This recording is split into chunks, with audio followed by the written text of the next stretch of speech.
WhatsApp, क्या हाल चाल। क्या मुझे देख पा रहे हो, सुन पा रहे हो? प्लीज एक बार चैट सेक्शन में कंफर्म करो। शायद मैं आप लोगों को दिख रहा हूँ साइड में। ओके, मैं तो दिख रहा हूं मैं अपने आप को। मुझे आपका पता नहीं। How are you guys? What's up, क्या हाल चाल मेरे प्यारे बच्चों? Is everything fine? बताइए क्या हाल चाल है। ओके, सो आज हम लोग करने वाले हैं आपकी इनऑर्गेनिक केमिस्ट्री का जो पहला सबसे महत्वपूर्ण चैप्टर माना जाता है। कौन सा वाला? पीरियोडिक टेबल के अंदर है ना, हाइड्रोजन को सबसे पहले पढ़ते हैं। तो आज हम लोग हाइड्रोजन के बारे में पढ़ेंगे। और हाइड्रोजन के जो दो कंपाउंड होते हैं कौन कौन से? पानी और उसके अलावा एच। पानी तो है ही, साथ में हाइड्रोजन पेरोक्साइड भी पढ़ने वाले हैं। सो ये सारा चैप्टर हमें एक ही फ्लो में आज खत्म कर देना है। इनऑर्गेनिक केमिस्ट्री आपको पता है बहुत आसान होती है, और हाइड्रोजन का जो चैप्टर है बेसिकली आपको अलग अलग जगह पे काम देगा। ठीक है, सो आज हमें हाइड्रोजन चैप्टर को धूम सीरीज में खत्म करना है। सो चलो गाइस, धूम मचाते हैं, रंग जमाते हैं। मेरा नाम है ए स्क्वायर, आपका प्यारा ए स्क्वायर यानी कि अरविंद अरोड़ा, और आप मुझे देख रहे हैं Vedantu NEET made easy channel पे, which is India's biggest NEET channel. How are you मेरे प्यारे बच्चों? चलो फटाफट से शुरू करें। आज का जो हमारा रूटीन है ना, बेसिकली आज हम लोग हाइड्रोजन चैप्टर को करेंगे स्पेस में। स्पेस जानते हो क्या होता है? अंतरिक्ष में करेंगे। तो आज जो मजा आने वाला ना आपको, वो शायद मजा आपको कभी नहीं आया होगा। चलो फटाफट से शुरू करते हैं। My name is Arvind Arora, आपका प्यारा ए स्क्वायर। केमिस्ट्री का हाइड्रोजन चैप्टर एक शॉट में हमें खत्म करना है, लेकिन उससे पहले मैं मेरे प्यारे बच्चों को कहना चाहता हूं कि आप लोग प्लीज क्या करोगे? आप लोग क्या करोगे? कॉपी पेन लेके बैठना यार, कॉपी पेन लेके बैठना, क्योंकि ऐसी चीजें हैं जो मस्त मस्त चीजें आप लोगों को नोट डाउन करनी है। Are you getting my point? तो एक बार मुझे बताओ कि यहां पर ओके बच्चों के नाम लेता हूं, जो जो यहां पर आ चुके हैं मैं उनका नाम लेता हूं। तो यहां पर मुझे प्रियंका दिख रही है, उसके बाद शैली दिख रही है, वेदांत दिख रहा है, गौतम और अक्षत। तो फटाफट से अगर आप चाहते हैं मैं आपका नाम लूं तो चैट सेक्शन में एक बार हाई जरूर लिखो। आई एम सो सॉरी, आज मैं थोड़ा 15-20 मिनट लेट हो गया क्योंकि मैं कहीं फंस गया था। और ऑब्वियसली यार काम बहुत ज्यादा है, मतलब मैंने तो सोचा क्वारंटीन में काम कम होगा। भाई साहब मेरे पास जो काम की प्रेशर है वो अनबिलीवेबल है। और मैं आप लोगों को आपकी जानकारी के लिए बाय द वे बता देता हूं, एक बहुत बड़ा सरप्राइज संडे को लेके आ रहा हूं। उसके लिए मैं तैयारी भी कर रहा हूं, और क्योंकि उसके लिए तैयारी करनी पड़ती है तो ऑब्वियसली मेरे को वहां समय ज्यादा लग रहा है। तो संडे को आप तैयार रहिएगा, धूम मचाएंगे, है ना। चलिए आज के सेशन को शुरू करते हैं। Thank you so much for coming guys in such a large number. Hydrogen chapter को खत्म करना है, लेकिन उससे पहले मेरी रिक्वेस्ट है यार आप लोगों से। क्या रिक्वेस्ट है? हमेशा बोलता हूं ये अपना परिवार है, अपनी फैमिली है। और ये अपना परिवार और अपनी फैमिली जो है ना, चैनल को अगर आपने सब्सक्राइब नहीं किया ना तो देख लो अपना परिवार अपनी फैमिली किस काम का फिर। तो मेरी रिक्वेस्ट है आपसे, क्या करोगे आप? यस, आप सब्सक्राइब जरूर कर लेना, क्योंकि इसको सब्सक्राइब कर डाला तो अपनी फैमिली एकदम झिंगा लाला। गाइस सब्सक्राइब जरूर करो, क्योंकि हमारा परिवार है, हमारी फैमिली, और इसको हमें आगे लेके जाना है। तो it's a request from my side, अगर आपने अभी तक सब्सक्राइब नहीं किया तो प्लीज आप सब्सक्राइब कर लो और बेल आइकन के बटन को दबाओ, और साथ ही साथ आप लोग ऑल पे क्लिक करना मत भूलना। इसके अलावा गाइस वेदांतु हमेशा आपके साथ है। यस, एक सरप्राइज मैं आपको संडे को भी देने वाला हूं, लेकिन अगर आप अभी से ही क्रैश कोर्स करना चाहते हो, 12th का क्रैश कोर्स अगर आप करना चाहते हो ना, तो आपको मैं बता देता हूं कि यहां पर नीचे मैंने एक लिंक दिया है, जिसका लिंक का नाम क्या है जरा पढ़ो इसको। दैट इज bd.NEET/CC, ये लिंक है। और उसपे आपको ना कोड पूछेगा, तो कोड आपको लगाना है ANET, अरविंद अरोड़ा नीट। जैसे ही आप ये लिंक लगाओगे ना, सच्ची बता रहा हूं एक मैजिक क्रिएट होगा। और बेसिकली आपका जितना भी कोर्स है, जो 24,000 का कोर्स है, वो मात्र 5,999 रुपए में हो जाएगा। 5,999 में पूरी इंडिया में आपको हाल फिलहाल तो नीट का क्रैश कोर्स कोई नहीं कराने वाला। बाकी आप संडे को एक बार मेरे साथ लाइव सेशन में जरूर आना, एक बहुत बड़ी खुशखबरी आप लोगों को देने वाला हूं, तो आप लोग वहां पर आना मत भूलना। और अगर आप अभी ज्वाइन करना चाहते हो तो अरविंद अरोड़ा नीट ये लगा देना। इसके अलावा हमारे ऐप को आप लोग फटाफट से डाउनलोड कर लो। हमारे ऐप में क्लास 1 से लेके 12 तक, जेई से लेके नीट तक सब कुछ अवेलेबल है यार। इसको एप्पल के ऐप स्टोर से और प्ले स्टोर से डाउनलोड कर सकते हो। बहुत अच्छी रेटिंग है इसकी, और 60 लाख से ज्यादा लोग अब इसको डाउनलोड कर चुके हैं। और अगर आपने अभी तक नहीं किया तो प्लीज आप कर लेना। That will be helpful for all of you मेरे प्यारे बच्चों, है ना। और इसके अलावा गाइस हमारे जो टेलीग्राम का नया ग्रुप है उसको ज्वाइन कर लो। ऑलमोस्ट 12,000 बच्चे ज्वाइन कर चुके हैं। मैं पहली कह रहा हूं जो पुराना ग्रुप है उसको हम लोग बंद कर देंगे। तो हमारा जो नया ग्रुप है that is Vedantu NEET official, ये है हमारा नया ग्रुप। तो मेरी रिक्वेस्ट है आपसे फटाफट से आप इसको ज्वाइन कर लो। टेलीग्राम के ग्रुप को बहुत ज्यादा जरूरी है, क्योंकि पुराने ग्रुप को बंद होने के बाद आपको इंफॉर्मेशन नहीं मिलेगी। और फाइनली गाइस 70,000 बच्चे हो चुके हैं जो इंस्टाग्राम पे बेसिकली अरविंद अरोड़ा यानी कि आपके प्यारे ए स्क्वायर को फॉलो कर रहे हैं। अगर आप अभी भी नहीं कर रहे हो तो मेरी रिक्वेस्ट है, फॉलो करो, वहां पे मुझे मैसेज करो, आप मुझसे वहां पर बात कर सकते हो। और मुझे मुझे फॉलो करने के लिए ये मेरा आईडी arvind.arora, और वहां पर मैं आपको मोटिवेशनल वीडियोस देता हूं, बहुत अच्छी मोटिवेशनल कोट देता हूं। आपका जब भी मन उदास हो, ऐसा लगे हाय मन नहीं लग रहा पढ़ाई में, तो आप एक बार मेरे इंस्टाग्राम हैंडल पर आके जरूर देखना, आपको इतनी खुशी होगी और मोरल बूस्ट होगा कि यस, हमें चाहे YouTube पे हमारे सर डेली मोटिवेशन ना देते हो, लेकिन इंस्टाग्राम पे जरूर देते हैं। तो वहां पर आके मुझे एक बार पिंग जरूर करना। और इसके अलावा गाइस 26 जुलाई को एग्जाम है हमारा, थोड़ी टेंशन दे देता हूं। तो 26 जुलाई को आपका एग्जाम है नीट 2020, हमें एक ही बार में निकालना है। और अगर आपको एक ही बार में नीट 2020 निकालना है तो आपका टारगेट एक्चुअली होना चाहिए, जितना वक्त है उस हिसाब से 650 नंबर। और अगर आपका टारगेट 650 नंबर का है तो ए स्क्वायर यानी कि आपका प्यारा अरविंद अरोड़ा आपको क्या देने वाला है? यस, हाइड्रोजन चैप्टर करेंगे। तो कौन कौन है जो बिल्कुल रेडी है हाइड्रोजन चैप्टर के लिए? सो आज हाइड्रोजन चैप्टर को एकदम फुल पूरा चैप्टर एक सार में करना है, और पूरे चैप्टर को हम लोग एक ही बार में निपटा देंगे। और यहां पर हाइड्रोजन चैप्टर आपकी ना बेस रखेगा एस ब्लॉक की, पी ब्लॉक की, डी ब्लॉक की, एफ ब्लॉक की। जब ये चैप्टर करेंगे तो हाइड्रोजन चैप्टर की ये जितनी भी चीजें सब काम आएंगी, याद रखना। इसलिए कॉपी पेन लेके बैठना, फिर मत कहना कि मैंने बताया नहीं था। इससे अच्छी क्लास आपको क्या मिलेगी? आपका टीचर आपके बगल में बैठा है ना। सो चलो, कौन कौन एकदम सुपर रेडी है धूम मचाने के लिए? फटाफट से चैट सेक्शन में लिखो, धूम मचाने के लिए, हाइड्रोजन चैप्टर को करने के लिए कौन कौन एकदम सुपर रेडी है, मेरे साथ स्पेस में उड़ने को तैयार है। क्योंकि आज जो होने वाला है ना, वो मैं आप लोगों को मतलब ऐसी दुनिया में लेके जा रहा हूं ना। क्योंकि मैं आपको एक बात बताता हूं, हाइड्रोजन की खास बात क्या है पता है? हाइड्रोजन पूरी यूनिवर्स में पाया जाने वाला सबसे ज्यादा पाया जाने वाला एलिमेंट है। पूरी यूनिवर्स में हाइड्रोजन सबसे ज्यादा पाया जाने वाला एलिमेंट है। और अगर पूरी यूनिवर्स में सबसे ज्यादा पाया जाने वाला एलिमेंट है तो हम आज का सारा सेशन स्पेस में करेंगे। Are you getting my point? तो हम लोग आज उड़ान भरने के लिए तैयार हैं। कौन कौन बच्चा है जो उड़ान भरने के लिए तैयार है, हाइड्रोजन चैप्टर को करने के लिए तैयार है? एक बार चैट सेक्शन में जरूर लिखो कौन कौन है जो यहां पर स्पेस में मेरे साथ उड़ने के लिए तैयार है। तो देखो मजा आ जाएगा, सच बता रहा हूं, ऐसा सेशन आपने अपनी जिंदगी में नहीं देखा होगा। चलिए फटाफट से शुरू करते हैं मेरे प्यारे बच्चों, हाइड्रोजन चैप्टर को खत्म करते हैं। Let's start the session. Ready? मेरे एस्ट्रोनॉट्स तैयार हैं उड़ने के लिए? ये है हाइड्रोजन चैप्टर वन शॉट में धूम सीरीज। चलिए धूम मचाते हैं फटाफट। स्पेस की सैर भी कराऊंगा आज आप लोगों को। फटाफट से शुरू करते हैं। सबसे पहले हाइड्रोजन के बारे में एक बात बताता हूं जो मैंने आपको थोड़ी देर पहले ही बताई थी। हाइड्रोजन के पहले में सबसे अच्छी बात ये क्या है, जरा आप चेक करो कि भैया ये third most abundant on the surface of globe. Basically जो ग्लोब के सरफेस पर सबसे ज्यादा, तीसरे नंबर पर सबसे ज्यादा पाए जाने वाला एलिमेंट है। ग्लोब पर बात कर रहा हूं, सबसे पहले तो आप इसको नोट करो। ग्लोब पर बात कर रहा हूं, तीसरे नंबर पर सबसे ज्यादा पाए जाने वाला। लेकिन जरा आप चेक करो, यूनिवर्स में पहले नंबर पर आता है, पूरी यूनिवर्स में पहले नंबर पर आता है। बिग बैंग थ्योरी में पढ़ोगे, बिग बैंग थ्योरी में हाइड्रोजन की वजह से, hydrogen is the most abundant element in universe. इसके अलावा क्या खास बात है? फ्यूचर में आप हाइड्रोजन गैस को ही यूज करोगे एज एनर्जी सोर्स। भाई साहब ये बहुत बड़ी तीन चीजें बताई है मैंने आपको। नंबर वन, ग्लोब में तीसरी सबसे ज्यादा पाए जाने वाला एलिमेंट है। पूरी यूनिवर्स में पहला सबसे ज्यादा पाए जाने वाला एलिमेंट है। और यहां पर इन फ्यूचर आप लोगों को एनर्जी सोर्स के तौर पे हाइड्रोजन गैस को ही इस्तेमाल करना होगा, क्योंकि ये रीन्यूएबल सोर्स है। अब और क्या जानना चाहते हैं अपन? चलो मजे की बात देखो, 17th। अब पता है ये जो चैप्टर है बेसिकली आपकी नॉलेज को एनहेंस करेगा, ध्यान से समझना। मजे की बात यह है कि 17वीं सेंचुरी में पानी को, बेटा पानी को आप लोग एलिमेंट मानते थे। पानी मतलब एलिमेंट, एलिमेंट का मतलब क्या होता है? जो प्रोडी टेबल में पाए जाते हैं। सो 17वीं सदी में पानी को एलिमेंट माना जाता था, ठीक है। लेकिन जैसे जैसे आपकी रिसर्च आगे बढ़ी ये गलत साबित हो गया, पानी एक्चुअली एलिमेंट नहीं होता। आपको मैं बता देता हूं यहां पर, ये एंटोइन लेवोजियर, ये जो साइंटिस्ट है उसने बताया कि एक्चुअली पानी जो होता है बेसिकली किससे मिलता है, किससे बनता है? पानी एक्चुअली बनता है हाइड्रोजन की बर्निंग से। जरा समझिए, पानी को हाइड्रोजन की बर्निंग से बनाया जाता है। हाइड्रोजन को जला के पानी बनता है। इसका मतलब बेसिकली पानी एक एलिमेंट नहीं होता। Are you getting my point? पहले हम लोग बोलते थे पानी खुद एक एलिमेंट होता है, जबकि वो गलत है, क्योंकि हाइड्रोजन बेसिकली पानी को बनाता है अपनी बर्निंग से। तो बेसिकली पानी एक एलिमेंट नहीं है। तो बेसिकली पानी बनता कैसे है? यस गाइस, 1783 के अंदर हमारे जो एंटोइन लेवोइयर है, ये जो बंदा है जिसका नाम अजीब सा है, इस बंदे ने बताया कि एक्चुअली पानी जो है basically discover that the water is compound made of oxygen and hydrogen.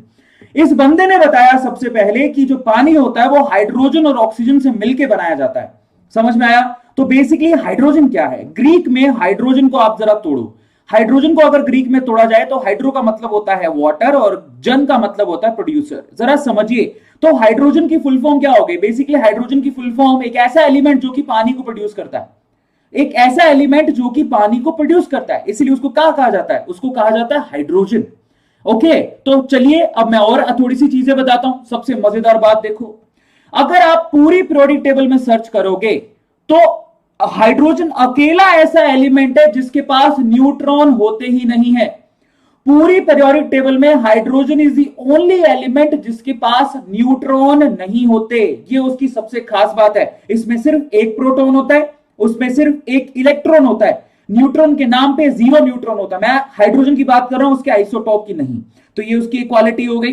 अब और क्या खास चीज है, जरा अपन चेक करते हैं। तो बेसिकली हाइड्रोजन के पास सिर्फ एक न्यूट्रॉन तो बिल्कुल नहीं होता, सिर्फ एक होता है इलेक्ट्रॉन और एक होता है प्रोटॉन। और अगर वो उस इलेक्ट्रॉन को डोनेट कर दे तो बेसिकली वो क्या बनाएगा?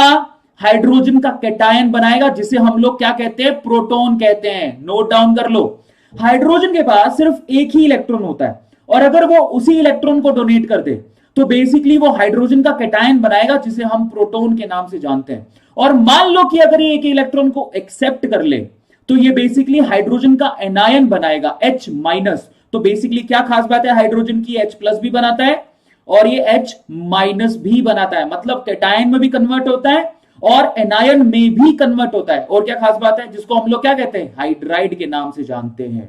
तो एनायन को हाइड्राइड कहा जाता है, कैटायन को प्रोटॉन कहा जाता है। प्लीज आप इसको नोट डाउन कर लीजिएगा, कई बच्चों को लैंग्वेजेस भी कवर नहीं होती हैं। अब आप मजे की बात देखो, क्योंकि हाइड्रोजन की प्रॉपर्टी, हाइड्रोजन एक ऐसा एलिमेंट है कि उसकी प्रॉपर्टी एल्कली मेटल से भी मैच करती है, जो कि ग्रुप नंबर 1 है, और उसकी प्रॉपर्टीज यहां पर हेलोजन से भी मैच करती है। तो एल्कली मेटल और हेलोजन, एल्कली मेटल किधर आते हैं? ग्रुप नंबर 1 में आते हैं। जरा आप चेक करो, ये रहा ग्रुप नंबर 1। अब कैसे मैच करता है वो अपन चेक करेंगे। अभी रिजेंबलेंस कैसी होती है वो अपने को चेक करना है। तो ग्रुप नंबर 1 से भी हाइड्रोजन की प्रॉपर्टी मैच करती है, ग्रुप नंबर 17 से भी हाइड्रोजन की प्रॉपर्टी मैच करती है। इसलिए क्योंकि दोनों से प्रॉपर्टीज मैच करती थी, ग्रुप नंबर 1 से और ग्रुप नंबर 17 से, इसलिए हम लोगों ने क्या किया भाई साहब को कहां रख दिया? ना आगे का रहा ना पीछे का रहा, ये बीच का हो गया। तो फाइनली आजकल मॉडर्न पीरियोडिक टेबल में हम इसको कहां पे रखते हैं? बिल्कुल बीच में, बिंदी के जैसे। आपने नारी को बिंदी लगा के देखा होगा ना, अपनी मम्मी को, अपनी सिस्टर को बिंदी लगाते देखा है। तो ऐसे ही अगर कोई पूछे कि पूरी की पूरी पीरियोडिक टेबल के अंदर बिंदी के जैसे कौन होता है, तो यहां पर बिंदी के जैसे कौन होता है? हमारा हाइड्रोजन। तो बेसिकली पीरियोडिक टेबल की बिंदी हाइड्रोजन है, क्योंकि इसकी प्रॉपर्टी देखो किस किस से मैच करती है? ग्रुप नंबर 1 से भी मैच करती है। तो बेसिकली क्योंकि इसकी प्रॉपर्टी ग्रुप नंबर 1 से भी मैच करती है, इसकी प्रॉपर्टी ग्रुप नंबर 17 से भी मैच करती है, इसकी प्रॉपर्टी बेसिकली कार्बन के साथ भी थोड़ी बहुत मैच करती है। इन दैट वे तो यहां पर बेसिकली क्या हुआ? ये इधर रखें या उधर रखें, ये समस्या से निजात पाने के लिए हमने इसको बीच में लगा दिया। भैया तुम बीच में रहो, समझ में आता है? तो मॉडर्न पीरियोडिक टेबल में हाइड्रोजन अकेला ऐसा एलिमेंट है जिसकी स्पेस ही फिक्स नहीं है। उस भाई को हम लोग पीरियोडिक टेबल के अंदर बिल्कुल बीच में रखते हैं। अब हम चलते हैं, मैंने आपसे ये कहा कि हाइड्रोजन की प्रॉपर्टी एल्कली मेटल से मैच करती है, हाइड्रोजन की प्रॉपर्टी हेलोजन से मैच करती है। तो जरा चेक करते हैं कि हाइड्रोजन की प्रॉपर्टी एल्कली से और हेलोजन से कैसे कैसे मैच करती है और क्या डिसिमिलैरिटी है। तो चलो सबसे पहले अपन चेक करेंगे resemblance of hydrogen with alkali metal. Hydrogen basically alkali metal के साथ कैसे कैसे सिमिलैरिटी शो करता है। रिजेंबलेंस का मतलब क्या होता है? सिमिलैरिटी। तो पहली सिमिलैरिटी है इलेक्ट्रॉनिक कॉन्फ़िगरेशन। पहली सिमिलैरिटी क्या है? Electronic configuration. कैसे? हाइड्रोजन का इलेक्ट्रॉनिक कॉन्फ़िगरेशन होता है 1s1। और आपको ये बता देता हूं एल्कली मेटल का, अगर आप सोडियम की बात करोगे तो आपको भी क्या दिखेगा? सोडियम या फिर लिथियम ले लो। सबसे पहला एल्कली मेटल कौन सा है? लिथियम। तो वो होता है 1s2 और 2s1। और अगर आप सोडियम की बात करोगे तो क्या होगा उसका?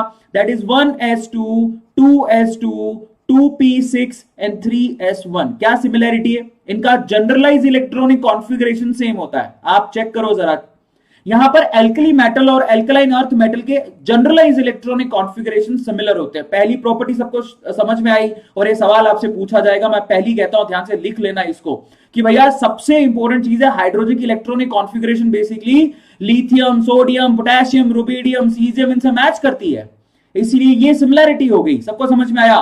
तो इनके आउटर मोस्ट ऑर्बिटल में आपको NS1 टाइप का इलेक्ट्रॉनिक कॉन्फ़िगरेशन देखने को मिलेगा, NS1। Are you getting my point? तो पहली सिमिलरिटी हो गई। अब दूसरी सिमिलरिटी ये हो गई कि भैया ये सभी के सभी इलेक्ट्रोपॉजिटिव कैरेक्टर रखते हैं। मतलब इलेक्ट्रोपॉजिटिव कैरेक्टर का मतलब क्या होता है? ये आसानी से इलेक्ट्रॉन को लूज कर सकता है। जैसे कि सोडियम का आपको सबको पता है, सोडियम तुरंत एक इलेक्ट्रॉन को लूज करके Na+ में कन्वर्ट हो जाता है, जानते हो? ऐसी हाइड्रोजन की भी टेंडेंसी है, हाइड्रोजन भी H+ में कन्वर्ट हो जाता है एक इलेक्ट्रॉन को लूज करके। तो सेकंड प्रॉपर्टी जो मैच करती है वो कौन सी होगी? Electropositive character. इलेक्ट्रोपॉजिटिव कैरेक्टर बहुत सारे बच्चों को नहीं पता होता। पूरे चैप्टर को ध्यान से समझना, क्योंकि इस चैप्टर को तुम समझोगे तो आपको S block, P block, D block, F block समझ में आएगा। तो यहां पर इलेक्ट्रोपॉजिटिव कैरेक्टर का मतलब होता है कि भैया इलेक्ट्रॉन को डोनेट करने की क्षमता। तो यहां पर सोडियम, पोटेशियम, रुबिडियम, सीजियम सब एक इलेक्ट्रॉन डोनेट कर सकते हैं, हाइड्रोजन भी कर सकता है। तो ये सिमिलैरिटी हो गई। अच्छा, तीसरी सिमिलैरिटी क्या है? तीसरी सिमिलैरिटी यहां पर ऑक्सीडेशन स्टेट। जैसे कि आपको पता होगा कि जितने भी एल्कली मेटल्स होते हैं सारे के सारे एल्कली मेटल्स, आपको पता होना चाहिए कि एल्कली मेटल सारे के सारे +1 ऑक्सीडेशन स्टेट शो करते हैं, यस और नो? वो +1 ऑक्सीडेशन स्टेट वाले कंपाउंड बनाते हैं, यस और नो? तो सोडियम आपको +1 का बनाता दिख जाएगा, पोटेशियम आपको +1 का बनाता दिख जाएगा, ठीक है। हाइड्रोजन भी आपको +1 के कंपाउंड बनाते दिखता है, जैसे कि सोडियम बनाएगा NaCl, पोटेशियम बनाएगा KBr, तो हाइड्रोजन भी बनाएगा HCl। तो यहां पर हाइड्रोजन भी क्या करता है? हेलोजन के साथ +1 वाले कंपाउंड बनाता है। तो बेसिकली यहां पर ऑक्सीडेशन स्टेट मैच करती है, हाइड्रोजन की भी +1 होती है, सोडियम, पोटेशियम, रुबिडियम, सीजियम उनकी भी +1 होती है। सबको समझ में आया? अब अगली क्या प्रॉपर्टी है भैया? अगली प्रॉपर्टी है combination with electronegative elements. Hydrogen जैसे इलेक्ट्रोनेगेटिव एलिमेंट के साथ कॉम्बिनेशन करता है या रिएक्शन करता है, वैसे ही सोडियम, पोटेशियम वो भी करते हैं। चलो इलेक्ट्रोनेगेटिव एलिमेंट का नाम बताओ। जैसे कि ऑक्सीजन, अगर मैं मान लो कि ऑक्सीजन से सोडियम की रिएक्शन कराऊं, इलेक्ट्रोनेगेटिव एलिमेंट में सबसे पहला एलिमेंट मैंने कौन सा लिया? ऑक्सीजन। मान लो कि मैं ऑक्सीजन की रिएक्शन अब सोडियम से कराऊं, तो आपको पता है कि यहां पर क्या बनेगा? Na2O, सोडियम ऑक्साइड बन जाएगा, जानते हो ना? Na2O बनेगा। तो पानी क्या बनाता है? पोटेशियम क्या करेगा? यहां पर पोटेशियम भी बनाता है K2O। सबको समझ में आता है? Na2O, K2O oxide. हालांकि पोटेशियम पेरोक्साइड बनाता है, ठीक है, लेकिन ऑक्साइड भी जनरली बनता है, फिर पेरोक्साइड बनता है। इसी तरह से पानी की बात करोगे, हाइड्रोजन की बात करो, तो वो कैसे बनाता है? H2O। तो जरा आप चेक करो, सोडियम ने बनाया Na2O, वाटर ने, पानी ने, सॉरी हाइड्रोजन ने क्या बनाया? H2O, पोटेशियम ने क्या बनाया? K2O, जो वापस आगे जाके K2O2 बना लेता है, मतलब वो पेरोक्साइड बना लेता है। बट इसका इनिशियल कंपाउंड कैसा होता है? ऑक्साइड के जैसा। Are you getting my point? तो ऑक्सीजन के साथ ऐसे रिएक्ट करता है। अगर कॉम्बिनेशन की बात करो ऑक्सीजन के अलावा, तो क्लोरीन के साथ भी वो ऐसे कंपाउंड बनाते हैं। क्लोरीन क्या है? क्लोरीन खुद भी इलेक्ट्रोनेगेटिव एलिमेंट है। जैसे कि सोडियम यहां पर क्लोरीन के साथ कंपाउंड बनाएगा NaCl, यस और नो? जैसे कि पोटेशियम कंपाउंड बनाएगा KCl, यस और नो? वैसे ही हाइड्रोजन कंपाउंड बनाता है HCl। तो देखो ये सिमिलैरिटी हो गई। सबको समझ में आया? तो ये क्या करता है? बेसिकली क्लोरीन के साथ सिमिलर कंपाउंड बनाते हैं दोनों। अब और आ जाओ, और किसकी बात करेंगे? सल्फर की बात कर लेते हैं। जैसे कि अगर सोडियम की बात करें, तो सोडियम सल्फर के साथ कंपाउंड बनाएगा Na2S। पोटेशियम कैसा कंपाउंड बनाएगा? K2S। तो यह हाइड्रोजन कैसा कंपाउंड बनाएगा? H2S। Are you getting my point? तो ऐसे कंपाउंड बनते हैं। तो सिमिलर कंपाउंड हो गए, तो सिमिलैरिटी समझ में आती है। इसके अलावा रिजेंबलेंस में आता है भैया लिबरेशन ऑन कैथोड। मजे की बात यह है कि अगर आप इसका इलेक्ट्रोलिसिस कराओगे, तो जैसे आपको, जरा आप चेक करना है, जैसे आपको सोडियम कैथोड पे मिलता है, पोटेशियम कैथोड पे मिलता है, वैसे ही आपको हाइड्रोजन गैस भी कैथोड पे मिलती है। ये आपको पता होना चाहिए। कैसे? मैं आपको समझाता हूं। मान लो कि आपने क्या किया है कि एक यहां पर इलेक्ट्रोलाइटिक सेल लिया, इलेक्ट्रोलाइटिक सेल में आपने कंटेनर लिया, तो इलेक्ट्रोड लगा दिए। अब अगर मान लो आपने इसके अंदर NaCl, मोल्टन NaCl भरा है, जिसमें Na+ और Cl- होंगे, तो प्लस वाला कहां जाएगा? माइनस वाले इलेक्ट्रोड पर। और प्लस वाला अगर माइनस वाले इलेक्ट्रोड पर जाएगा, बेसिकली माइनस वाले इलेक्ट्रोड को क्या बोलते हैं? कैथोड। और कैथोड पे जाके वो क्या करेगा? Na+ एक इलेक्ट्रॉन, जरा आप चेक करना, Na+ बेसिकली क्या करेगा? आपको पता है कि NaCl में आपको Na+ और Cl- होता है, और आपको ये भी पता होना चाहिए कि यहां पर Na+ क्या करेगा? एक इलेक्ट्रॉन को गेन करके Na में, यानी कि सोडियम में कन्वर्ट हो जाएगा। और बेसिकली आप खुद बताओ कि सोडियम आपको कहां मिल रहा है? कैथोड पे। ऐसी सेम चीज आपको कहां देखने को मिलेगी, हाइड्रोजन के साथ भी देखने को मिलेगी। हाइड्रोजन का भी सेम ही सीन है। हाइड्रोजन में आपको पता है कि हाइड्रोजन किस कंपाउंड की बात कर रहा हूं, HCl। अगर मैं HCl की बात करूं तो आपको HCl में H+ आयन मिलेंगे। ये H+ आयन कहां जाएंगे, कैथोड की तरफ, जो कि नेगेटिव टर्मिनल होता है, और वहां जाकर ये H+ किस में कन्वर्ट हो जाएगा, हाफ H2O के अंदर। जरा आप चेक करो वहां पर ये एक इलेक्ट्रॉन लेके, तो बेसिकली सोडियम हो चाहे पोटेशियम हो चाहे हाइड्रोजन हो, सबके सब कहां पे जाके इकट्ठे होते हैं, कैथोड पे। इनकी लिबरेशन कहां पे होती है, कैथोड पे। और क्लोरीन आपको कहां मिलेगा, एनोड पे। अब आपका कोई भी ले लो, मान लो आपने NaCl लिया, मान लो आपने HCl लिया, तो आपको सोडियम हमेशा कैथोड पे मिलेगा, क्लोरीन हमेशा एनोड पे मिलेगी। हाइड्रोजन हमेशा कैथोड पे मिलेगा, क्लोरीन हमेशा एनोड पे मिलेगी। सिमिलैरिटी हो गई है ना, सबको समझ में आया। तो अभी तक की सिमिलैरिटी सबको समझ में आई। बीच बीच में मैंने आपको कहा था कि मैं आपको स्पेस की सैर कराऊंगा, अंतरिक्ष की सैर कराऊंगा। तो मैं चाहता हूं आप बोर नहीं हो, क्योंकि बहुत बड़ा चैप्टर है, तो आप एक बार थोड़ी अंतरिक्ष की सैर कर लो। इतने में मैं पानी पी लेता हूं। तो बच्चों अपने ना मम्मी को कॉल लगाओ, मम्मी को बोलो, कॉल क्या लगाओ, आवाज लगाओ, अरे वाह मम्मी, मेरी प्यारी मम्मी, मुझे पानी दे दो, रोटी दे दो, यहीं पे खाऊंगा, यहीं पे पीऊंगा, गुरुजी हमारे साथ बैठे हैं। तो जल्दी से अपने मम्मी को बोल दो। और अभी तक किस किस को प्रॉपरली समझ में आ गया, एक बार चैट सेक्शन में लिखो और अभी के अभी लाइक करो। इस ब्रेक के अंदर याद रखोगे, हर एक बच्चा ब्रेक के अंदर सेशन को लाइक करेगा। So do like the session right now. अंतरिक्ष की सैर आपको किसी भी यूट्यूब के चैनल पे, एजुकेशन चैनल पे तो कम से कम नहीं मिलेगी। तो ये देखो कितना प्यारा लग रहा है ये दृश्य। जिसको अच्छा लग रहा है ये स्पेस का दृश्य है, वो मम्मी को कॉल करो और अभी के अभी सेशन को लाइक करो। Do like the session right now मेरे प्यारे बच्चों, क्योंकि आप सेशन को लाइक करते हो ना, आप सीधे हमारे दिल पे जगह बनाते हो। तो चलिए अब हम लोग आगे चलते हैं, अभी चैप्टर खत्म नहीं हुआ, अभी बहुत बाकी है। चलो भैया आगे चलते हैं, ठीक है। अंतरिक्ष की सैर खत्म हो गई। हर 15 स्लाइड के बाद, 20 स्लाइड के बाद हम लोग 10 से 15 सेकंड का हम लोग आराम लेंगे, ठीक है। चलिए अब हम लोग आगे चलते हैं, तैयार हो अभी आगे चलने को। अब आगे क्या है, अब हम पढ़ेंगे difference between hydrogen and alkali metal. अब हम ये पढ़ने वाले हैं कि हाइड्रोजन और एल्कली मेटल में डिफरेंस क्या होता है। हाइड्रोजन और एल्कली मेटल में डिफरेंस क्या होता है, सिमिलैरिटी हमने पढ़ ली, अब डिफरेंस की तरफ चलते हैं। तो सबसे पहला डिफरेंस है इलेक्ट्रोपॉजिटिविटी का ही सबसे पहला डिफरेंस है भैया। यहां पर आपको बता देता हूं कि हाइड्रोजन एक्चुअली लेस इलेक्ट्रोपॉजिटिव होता है as compared to alkali metal. ये सबको पता होना चाहिए कि जो एल्कली मेटल्स होते हैं, सोडियम हो गया, पोटेशियम हो गया, लिथियम हो गया, रुबिडियम हो गया, बेटा ये ज्यादा इलेक्ट्रोपॉजिटिव होते हैं। इनकी इलेक्ट्रोपॉजिटिविटी ज्यादा होती है। ये आसानी से क्या करते हैं, एक इलेक्ट्रॉन को लूज करते हैं और Na+ में कन्वर्ट करते हैं, लेकिन इतना आसान हाइड्रोजन में नहीं है। दूसरा मजे की बात देखो, ये पहली डिसिमिलैरिटी हो गई, मतलब ये सिमिलैरिटी नहीं है। दूसरी डिसिमिलैरिटी क्या है, जरा आप चेक करो, नेचर ऑफ ऑक्साइड। अगर मैं बात करूं हाइड्रोजन के ऑक्साइड की, तो बेटा वो न्यूट्रल होता है, सबको पता है पानी न्यूट्रल होता है, यस और नो। लेकिन अगर मैं बात करूं सोडियम के ऑक्साइड की, लिथियम के ऑक्साइड की, पोटेशियम के ऑक्साइड की, क्योंकि ये मेटल के ऑक्साइड है, सारे के सारे क्या होते हैं, बेसिक। तो आपको पता होना चाहिए जो मेटल के ऑक्साइड होते हैं, मेटल के ऑक्साइड बेसिकली कैसे होते हैं, बेसिक नेचर के होते हैं, यस और नो। लिखते रहना, फिर मत कहना कि मैंने बताया नहीं। लेकिन अगर वाटर का ऑक्साइड, यहां पर हाइड्रोजन का ऑक्साइड की बात करोगे तो बेटा वो न्यूट्रल होता है। कैसा होता है वो, उसकी नेचर न्यूट्रल होती है। Are you getting my point, वो न्यूट्रल होता है। ये आप लोगों को ध्यान रखना है, ये दूसरा सबसे बड़ा डिफरेंस है। तो तीसरा क्या है, नेचर ऑफ कंपाउंड्स। यहां पर हाइड्रोजन ऐसे कंपाउंड बनाता है, देखो हाइड्रोजन क्या करेगा, हेलोजन के साथ HF बनाएगा, HCl बनाएगा, HBr बनाएगा, HI बनाएगा। ये सारे के सारे कंपाउंड ऐसे होते हैं जिनका बॉइलिंग पॉइंट कम होता है, जो कोवेलेंट कैरेक्टर रखते हैं अपने अंदर, यस और नो। ये ऐसे कंपाउंड है जिनका बॉइलिंग पॉइंट बहुत कम होता है, और ये कोवेलेंट कंपाउंड्स होते हैं, सारे के सारे कोवेलेंट कंपाउंड्स होते हैं। लेकिन अगर वहीं पे सोडियम या फिर लिथियम की बात करें, जैसे कि LiF, NaCl, KBr, CSI, ये सारे कैसे होते हैं, इनका बेटा मेल्टिंग पॉइंट बहुत हाई होता है, क्योंकि आयनिक कंपाउंड होते हैं। ये सॉलिड कंपाउंड है, are you getting my point, ये आयोनिक कंपाउंड बनाते हैं। जबकि ऊपर वाले कंपाउंड आपको कैसे दिखेंगे, कोवेलेंट। वहां पर कोवेलेंट बॉन्ड है, हाइड्रोजन और फ्लोरीन के बीच में आपको कोवेलेंट बॉन्ड दिखेगा। लेकिन NaCl में थोड़ी कोवेलेंट बॉन्ड होता है, वहां पर Na+ और Cl- ये आयनिक बॉन्ड है।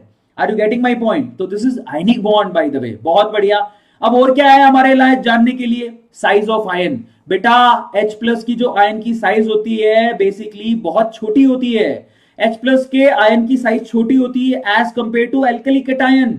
अगर मैं कहूं कि H+ और Na+ का कंपैरिजन करो तो Na+ की बड़ी होगी, छोड़ दो इसको। H प्लस और लिथियम की कंपैरिजन करूंगा तो लिथियम की साइज भी H प्लस से बड़ी होगी।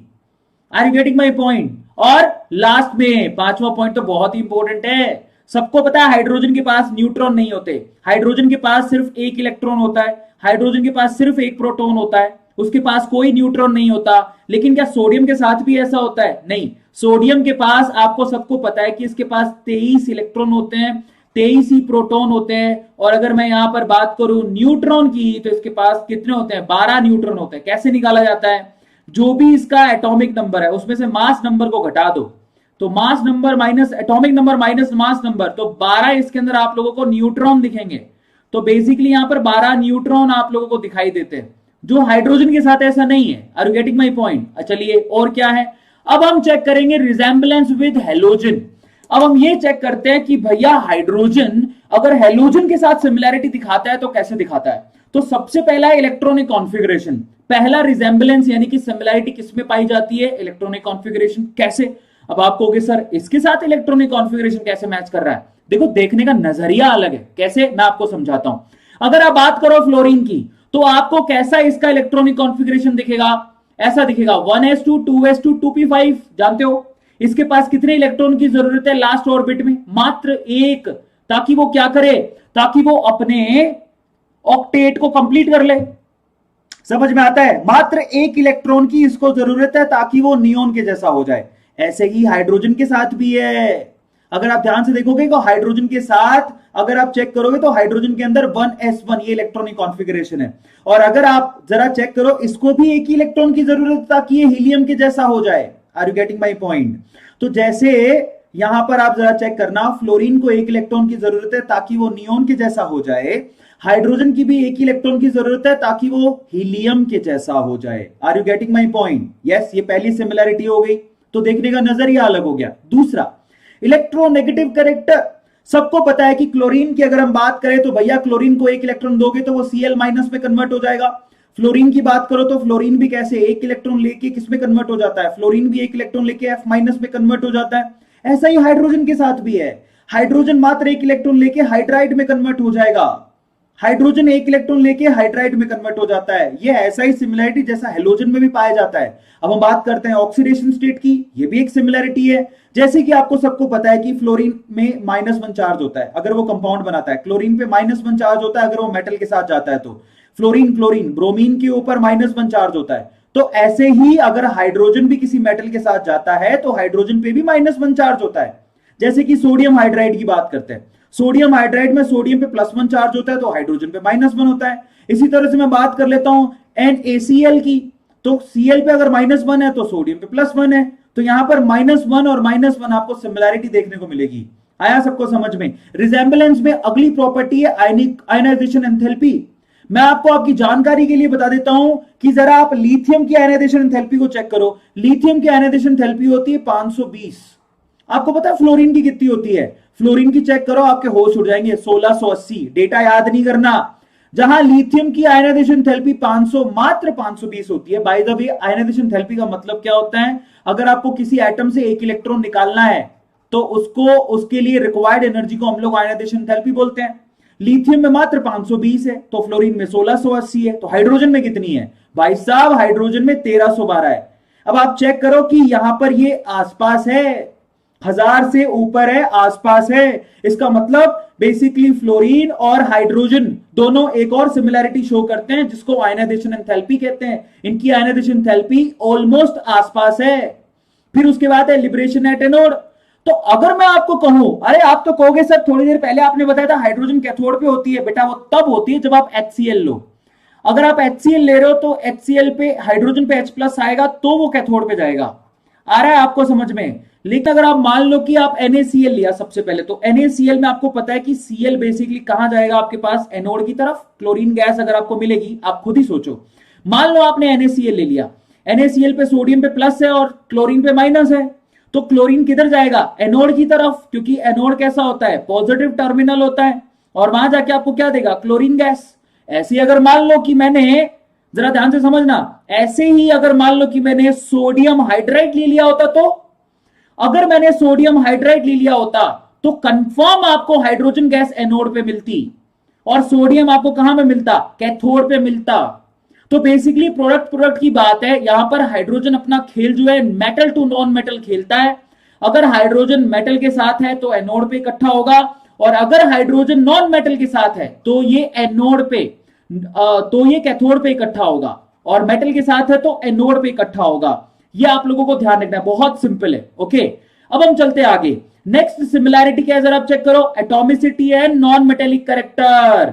ये बहुत इंपॉर्टेंट है, आपको सबको पता है कि अगर हम बात करें क्लोरीन की तो बेटा वो Cl2 की फॉर्म में मिलती है, फ्लोरीन की बात करो तो F2 की फॉर्म में मिलता है, आयोडीन की बात करो तो I2 की फॉर्म में मिलता है, हाइड्रोजन कैसा मिलता है, H2 की फॉर्म में मिलता है कि नहीं मिलता, डायटोमिक फॉर्म में होता है।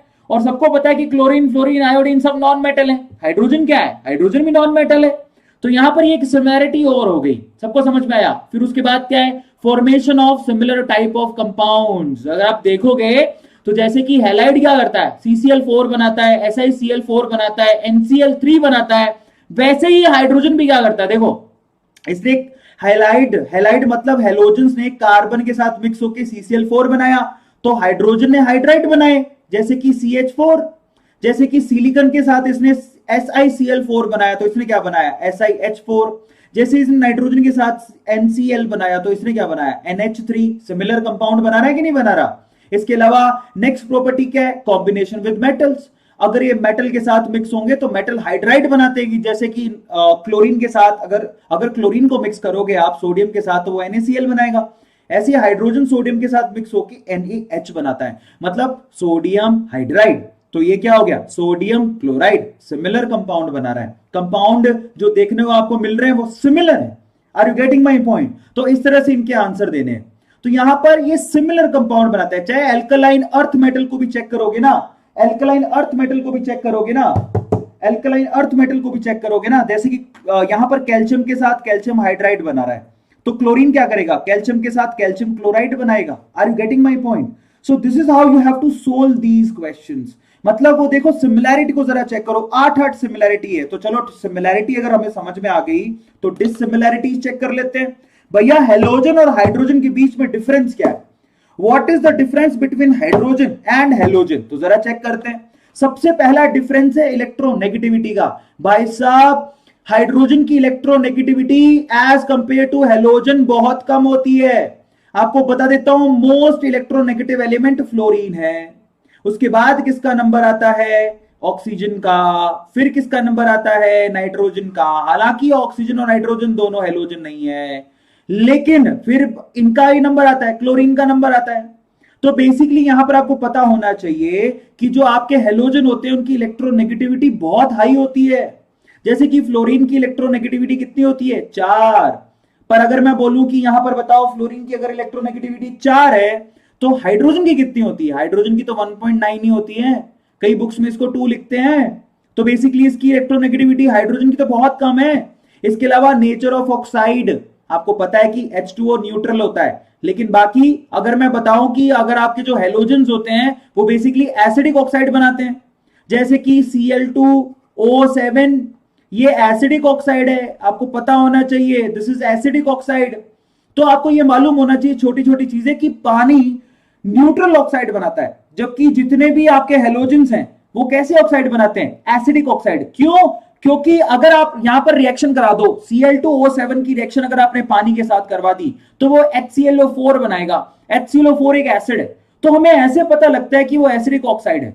उसके अलावा क्या है जरा आप चेक करो, absence of unshared pair of electron. ये बहुत बड़ी डिससिमिलैरिटी है। कैसे, आप जरा चेक करना। मैं अगर आपसे कहूं कि फ्लोरीन के पास कितने वैलेंस इलेक्ट्रॉन होते हैं, 7, तो बेटा इनके पास 7 वैलेंस इलेक्ट्रॉन होते हैं। यस, और अनशेयर्ड पेयर, अगर ये किसी के साथ बॉन्ड भी बना ले तो भी इनके पास, अगर ये किसी के साथ बॉन्ड बना ले, मान लो हाइड्रोजन के साथ ही बॉन्ड बना लिया, तो भी इनके पास आप लोगों को कितने अनपेड इलेक्ट्रॉन देखने को मिलेंगे, टोटल 3 अनपेड इलेक्ट्रॉन देखने को मिलेंगे। इज एवरीथिंग फाइन टेक्निकल, बीच बीच में हो रहा है, बीच बीच में हो रहा है बेटा। यार आप टेंशन मत लो, इस चैप्टर को पूरा करके जाना। तो जरा आप चेक करो, फ्लोरीन के पास तो आपको फिर भी यहां पर अनशेयर्ड पेयर ऑफ इलेक्ट्रॉन देखने को मिलेंगे, लेकिन हाइड्रोजन के पास देखने को नहीं मिलेंगे। हाइड्रोजन के पास कोई अनशेयर्ड पेयर ऑफ इलेक्ट्रॉन नहीं होता। Are you getting my point. Hydrogen के पास कोई भी अनशेयर्ड पेयर ऑफ इलेक्ट्रॉन होता ही नहीं है। तो यहां तक किस किस को समझ में आ गया? अब चले हम लोग आगे। अब आगे क्या है जरा आप चेक करो। उसके बाद है नेक्स्ट प्रॉपर्टी की तरफ। यहां पर मैनेज करते हैं हम लोग। फ्लोरीन के पास 3 अनशेयर्ड पेयर ऑफ इलेक्ट्रॉन्स होते हैं, जबकि हाइड्रोजन के पास तो एक भी नहीं होता। हाइड्रोजन के पास एक भी नहीं होता। सबको समझ में आया? चलिए अब और आगे चलते हैं। नेक्स्ट क्या है हमारे पास, जरा हम चेक करें। उसके बाद डिफरेंस में है साइज ऑफ आयन। बेटा हाइड्राइड की आयन की जो साइज होती है बेसिकली बहुत छोटी होती है। हाइड्राइड आयन की साइज बहुत ही छोटी होती है, जबकि अगर हम लोग हैलाइड की आयन की साइज की बात करें तो वो काफी बड़ी होती है। तो ये आपके पास एक सिमिलैरिटी है। सबको समझ में आया? ओके, तो यहां पर क्या हो रहा है? टेक्निकल टीम मुझे बताइए एक बार। बेटा हो यहां पर मेरी तरफ से तो बहुत ही क्लियर आवाज आ रही है। एक बार टेक्निकल टीम एक बार मुझे कंफर्म करो। बेटा यहां पर तो बिल्कुल सब सही चल रहा है। आप लोग ध्यान से समझो, कोई बफरिंग नहीं हो रही। और जो बफर कर रहे हैं उनकी खुद की नेटवर्क की प्रॉब्लम है बेटा। चलो तो अब हमें चैप्टर एक ही शॉर्ट में खत्म करना है, इसलिए आप लोगों का साथ देना बहुत ज्यादा जरूरी है। ठीक है, चलिए तो अब हम लोग चलते हैं आगे। तो हमें मालूम पड़ गया यहां पर कि आयन की साइज में भी डिफरेंस होता है। उसके अलावा क्या है? Absence of neutron. सबको पता है कि हाइड्रोजन के पास न्यूट्रॉन नहीं होते, लेकिन क्या फ्लोरीन के साथ ऐसा है? नहीं। फ्लोरीन के पास न्यूट्रॉन होते हैं। क्लोरीन के साथ ऐसा है? नहीं, क्लोरीन के पास न्यूट्रॉन होते हैं। तो बेटा सबके पास न्यूट्रॉन होते हैं, लेकिन हाइड्रोजन के पास नहीं होता। तो ये क्या हो गया? एक डिसिमिलैरिटी हो गई। अब हम बात करेंगे किसकी? Isotopes of hydrogen. आपको सबको पता है कि हाइड्रोजन के टोटल 3 आइसोटॉप होते हैं। कौन कौन से? एक तो होता है प्रोटियम, एक होता है ड्यूटीरियम, एक होता है ट्रिटियम। ये तो जानते हो। क्या डिफरेंस होता है इनमें, जरा हम चेक करें। तो यहां पर हाइड्रोजन का पहला आइसोटॉप है प्रोटियम, जो होता है H11। तो ड्यूटीरियम का क्या होता है? H12। और ट्रिटियम का क्या होता है? H13। क्या डिफरेंस है इनमें? यहां पर जरा आप चेक करो। इनका मास नंबर एक का 1 है, एक का 2 है और एक का 3 है। ये सबसे बड़ा डिफरेंस है। इस हिसाब से इनके नंबर ऑफ न्यूट्रॉन्स में भी डिफरेंस होता है। नंबर ऑफ न्यूट्रॉन्स में भी आप लोगों को यहां पर डिफरेंस देखने को मिलेगा। तो चलो इनकी थोड़ी सिमिलैरिटी कंपैरिजन कर लेते हैं। तो आपको देखो यहां पर अगर आप प्रोटियम की बात करो तो इसके पास एक प्रोटॉन होता है, जबकि ड्यूटीरियम की बात करो तो इसके पास एक प्रोटॉन और एक न्यूट्रॉन भी होता है। यहां पर एक इलेक्ट्रॉन भी आप लिख सकते हो। देखो इलेक्ट्रॉन तो सबके पास होते हैं एक एक। और अगर हम लोग बात करें ट्रिटियम की, तो ट्रिटियम के पास एक प्रोटॉन होता है, जबकि न्यूट्रॉन इसके पास दो दो होते हैं। तो यहां पर कंपैरिजन करने का सीन क्या है? यहां पर कंपैरिजन करने का सीन है न्यूट्रॉन। प्रोटियम के पास 0 न्यूट्रॉन, ड्यूटीरियम के पास 1 न्यूट्रॉन, ट्रिटियम के पास 2 न्यूट्रॉन। तो जरा आप चेक करो, यहां पर न्यूट्रॉन का खेल है सारा का सारा। और क्या खास बात है, और क्या डिफरेंस है? तो चलो कंपैरिजन करके बता देता हूं, जरा आप चेक करना। हम लोग यहां पर क्या क्या लिखने वाले हैं? सबसे पहले तो प्रॉपर्टीज को चेक करेंगे। मैं यहां पर प्रॉपर्टी लिखूंगा, यहां प्रोटियम के बारे में बताऊंगा, यहां ड्यूटीरियम के बारे में बताऊंगा, यहां ट्रिटियम के बारे में बताऊंगा। Are you getting my point? तो अब आप लोग थोड़ा ध्यान से देखना। सबसे पहले प्रोटियम यहां पर जरा चेक करो। थोड़ा कलर मुझे चेंज करना पड़ेगा क्योंकि भांत भांत के कलर लिए हुए हैं। तो प्रोटियम यानी कि H11 की बात कर रहा हूं, ड्यूटीरियम यानी कि H12 की बात कर रहा हूं, और ट्रिटियम यानी कि H13 की बात कर रहा हूं। सबसे पहले रिलेटिव अबंडेंस को चेक करो, कौन कितना पाया जाता है। तो सबसे ज्यादा मात्रा में यहां पर प्रोटियम ही पाया जाता है। अगर आप प्रोटियम की बात करो तो प्रोटियम की जो अबंडेंस है, जो क्वांटिटी है, वो 99.985 है, सबसे ज्यादा। Are you getting my point? Maximum. अगर ड्यूटीरियम की बात करो तो ड्यूटीरियम की जो यहां पर अबंडेंस है वो है 0.015, बहुत ही कम है बेटा। That's very less. Are you getting my point? तो ड्यूटीरियम बहुत ही कम पाया जाता है। ट्रिटियम की बात करो तो वो तो हद ही है, मतलब वो तो ना के बराबर है, ट्रेसिस के अंदर पाया जाता है, तो बहुत कम है। ट्रिटियम की मात्रा काफी कम है, मतलब ना के बराबर। ये तो अबंडेंस हो गई। अब दूसरी चीज है रिलेटिव एटॉमिक मास। अगर हम रिलेटिव एटॉमिक मास की बात करें तो रिलेटिव एटॉमिक मास में क्या डिफरेंस है जरा हम चेक करते हैं। सबसे पहले तो भैया हाइड्रोजन यानी प्रोटियम का रिलेटिव एटॉमिक मास 1 होता है, 1.007825। ड्यूटीरियम का थोड़ा ज्यादा होगा, क्यों? क्योंकि वहां पर न्यूट्रॉन भी देखने को मिलता है, तो वो होगा 2.0। यहां पर इसका ऐसा मान लो कि इसका 1 होता है, इसका 2 होता है और इसका 3 होता है। ठीक है, इसका 3.016, मतलब 1 2 3 बोल सकते हो। अप्रोक्सीमेटली ये 1 होता है, ये 2 होता है और ये 3 होता है। Are you getting my point? और तीसरी सबसे बड़ी प्रॉपर्टी है radio active stability. Protium radio active नहीं होता, ये नॉन रेडियो एक्टिव होता है। Are you getting my point? Protium is non radio active, deuterium is also non radio active, but tritium कैसा होता है? ट्रिटियम बेसिकली रेडियो एक्टिव होता है। तो ट्रीटियम यहां पर रेडियो एक्टिव होता है। Are you getting my point? Tritium is basically radio active. Are you getting my point? बेटा घबराओ मत, बड़े बड़े शहरों में ना छोटी छोटी बातें होती रहती हैं, तो यहां पर है ना छोटी मोटी, अगर यहां पर मान लो कि थोड़ी बहुत बफरिंग हो रही है तो बेटा आप थोड़े पेशेंस रखो। आपके नेटवर्क में हो सकता है प्रॉब्लम हो, मेरी तरफ से तो बड़ी स्मूथली चल रहा है, ठीक है, बहुत सारे बच्चों को तो दिखाई भी दे रहा है, और चैप्टर पूरा करके जाना, फायदा आपको तभी मिलेगा। चलिए अब आगे चलते हैं। नेक्स्ट क्या है, अब हम बात करेंगे कि आप हाइड्रोजन को प्रिपेयर कैसे करते हो। तो चलो हाइड्रोजन की प्रिपरेशन को चेक करते हैं। सबसे पहले तो आपको सबको पता है, जब भी कोई एसिड मेटल से रिएक्ट करता है तो वो क्या बना लेता है? हाइड्रोजन बनाता है। जरा आप चेक करो, मान लो जिंक जो कि एक मेटल है, उसकी एसिड से रिएक्शन करवा दी HCl से, वो क्या करेगा? ZnCl2 बनाएगा और साथ में हाइड्रोजन गैस को लिबरेट करेगा। जैसे कि मान लो यहां पर जिंक की रिएक्शन आपने किससे करवा दी? H2SO4 से, एसिड है, और यहां पर क्या होगा? ZnSO4 और साथ में हाइड्रोजन गैस को लिबरेट करेगा। इसी तरह से मान लो आपने आयरन की रिएक्शन HCl से करवा दी, तो आयरन भी क्या करेगा? FeCl2 और साथ में हाइड्रोजन गैस को लिबरेट करेगा। इसी तरह से मान लो कि आपने हाइड्रोजन मैग्नीशियम की रिएक्शन HCl से करवा दी या H2SO4 से करवा दी, तो क्या होगा? मैग्नीशियम का सल्फेट बनेगा और साथ में हाइड्रोजन गैस को लिबरेट होगा। तो बेसिकली यहां पर ये जो मेटल होते हैं, these are obviously active metals. जो एक्टिव मेटल्स होते हैं आपके, वो हाइड्रोजन गैस को लिबरेट करते हैं जब भी मैग्नीशियम के, जब भी आप इनकी किसके साथ रिएक्शन करवाओ? एसिड के साथ। Are you getting my point? Acid के साथ रिएक्शन कराओगे मेटल की तो हाइड्रोजन गैस लिबरेट होती है। वेरी सिंपल, सोल्ट बनता है प्लस हाइड्रोजन गैस लिबरेट होगी। उसके बाद सेकंड मेथड क्या है? जब आप बेस की रिएक्शन मेटल के साथ कराओगे, जब आप बेस की रिएक्शन मेटल के साथ कराते हो तब भी हाइड्रोजन गैस लिबरेट होती है। कैसे? मान लो जिंक ले लिया, उसकी NaOH के साथ रिएक्शन करवा दी, तो क्या बनेगा? Na2ZnO2, जिसको बोलते हैं क्या? सोडियम मेटाजिंकेट बोलते हैं। और साथ में ये क्या करेगा? सोडियम जिंकेट के साथ साथ ये क्या लिबरेट करेगा? हाइड्रोजन गैस को लिबरेट करेगा। मान लो आपने एल्यूमिनियम की रिएक्शन करवा दी, किसके साथ? KOH के साथ। और अगर मान लो KOH के साथ एल्यूमिनियम की रिएक्शन कराओगे, साथ में पानी ले लो, तो यहां पर KAlO2 निकालेगा, साथ में हाइड्रोजन गैस को लिबरेट करेगा। इसको बोलते हैं पोटेशियम एल्यूमिनियम ऑक्साइड। तो बेसिकली पोटेशियम एल्यूमिनियम ऑक्साइड के साथ यहां पर हाइड्रोजन गैस की लिबरेशन भी हो रही है। यहां पर ये ध्यान रखने की बात यह है कि यहां पानी का इस्तेमाल होगा। ये केमिकल रिएक्शन को ध्यान से देख लो, आपको काम आएगा। तो बेसिकली मेटल जो है बेस के साथ रिएक्ट करके क्या करता है? हाइड्रोजन गैस को लिबरेट करता है। सबको समझ में आया? और इस मेथड को बेसिकली क्या बोलते हैं? This is also called, yes, unos method. Unos method कहा जाता है। सबको समझ में आ गया? This is also called unos method. चलिए अब हम आगे चलते हैं। नेक्स्ट है कमर्शियल मेथड। आप यहां पर क्या करो? वाटर का इलेक्ट्रोलिसिस करा दो। आपको मैं आपकी जानकारी के लिए बता देता हूं, वाटर, आप प्योर वाटर के इलेक्ट्रोलिसिस से कभी भी, प्योर वाटर के इलेक्ट्रोलिसिस से आप हाइड्रोजन गैस नहीं बना सकते हो। आपको उसके साथ में क्या मिक्स करना पड़ता है? थोड़ा बहुत एसिड मिक्स करना होता है। तो अगर मान लो कि आपने पानी के साथ थोड़ा सा एसिड मिक्स कर दिया, तो इन दैट केस आपको H+ आयन मिलेंगे। और बेसिकली H+ आयन कहां पे जाएगा? कैथोड की तरफ। और 2 H+ आयन कैथोड पर जाके क्या लिबरेट कर देंगे? इलेक्ट्रॉन को गेन करके हाइड्रोजन गैस को लिबरेट कर देंगे। तो सबको पता है, सबको समझ में आया?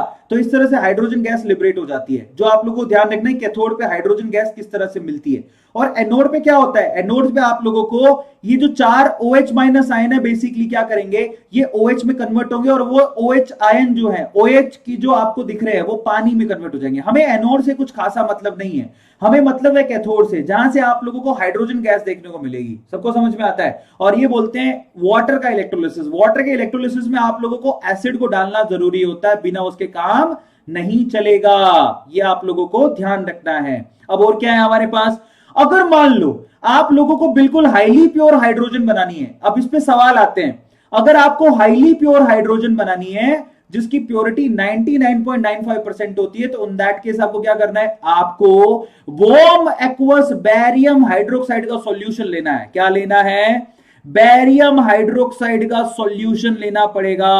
वार्म, आपको वार्म यानी कि गरम पानी, गरम एक्वस हाइड्रोक्साइड, बैरियम हाइड्रोक्साइड के सॉल्यूशन को जब आप इलेक्ट्रोलिसिस कराते हो तो आपको प्योर वाटर मिलता है, प्योर हाइड्रोजन मिलती है, जिसकी प्योरिटी कितनी होती है? 99.99%। अब मैं आपको बताता हूं, आप एक बार नोट कर लो भैया, ये जो सवाल है वो नीट में यानी कि मेडिकल एग्जाम में आने के चांसेस हैं। अगर आपको कोई पूछे कि आप प्योर हाइड्रोजन कैसे निकालोगे, मेरा यहां पे आप लोगों को कहना है, इसको नोट डाउन करो कि प्योर हाइड्रोजन कहां से निकाली जाती है? प्योर हाइड्रोजन बैरियम हाइड्रोक्साइड से निकाली जाती है। प्लीज आप इसको अभी के अभी अपनी कॉपी के अंदर या चैट में लिखो, कौन कौन है यहां पर जो बेरियम हाइड्रोक्साइड को लिख चुका है? अभी के अभी चैट पे लिखो, मैं यहां पर देखना चाहता हूं। ये सवाल है, इसी में तो सवाल बनते हैं। तो अगर कोई पूछे कि नीट में सवाल कैसा आएगा, तो पक्का यही आएगा कि आपको प्योर हाइड्रोजन चाहिए तो आप कैसे बनाओगे? तो प्योर हाइड्रोजन बेरियम हाइड्रोक्साइड से बनती है। किस किस ने नोट किया है इसको? अभी कभी लिखो। गरम गरम, हाँ कृष्णा बहुत दांत निकाल रहा है। गरम गरम गरम मतलब हॉट, समझ में आ गया? हॉट एक्वस आपको बेरियम हाइड्रोक्साइड लेना पड़ेगा, यही तो सवाल है। सबको समझ में आया? तो आप लोग याद रखना कि इन सब चीजों को नोट करते रहो। तो चलो अभी फिर से काफी सारी स्लाइडें हमने कवर करी, अब आपको अंतरिक्ष की सैर करा देते हैं। मैं थोड़ा पानी पी लेता हूं, इतने में अपनी मम्मी को कॉल लगाओ, है ना? टेक्निकल टीम मुझे बताओ कि सब सही चल रहा है? सब सही चल रहा है, बहुत बढ़िया। अब आपको ये पिक्चर कैसी लग रही है? मान लो कि आपकी जो ये जो शार्क होती है, शार्क, वो आपको अंतरिक्ष में मिल जाए तो कैसा फील करोगे आप?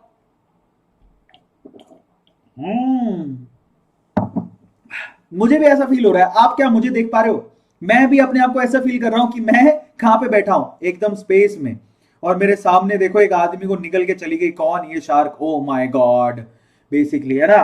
So that's really awesome. तो यहां पर देखो ऐसे ऐसे अंतरिक्ष की सैर मैंने आपको करवानी थी और मैं भी बड़ा अच्छा फील कर रहा हूं। तो फाइनली चलो अब हम लोग आगे चलते हैं। मस्त पिक है ना? मजा आया ना सब लोगों को? शार्केंडो किसी ने नाम भी लिखा है, इसका नाम शार्केंडो है।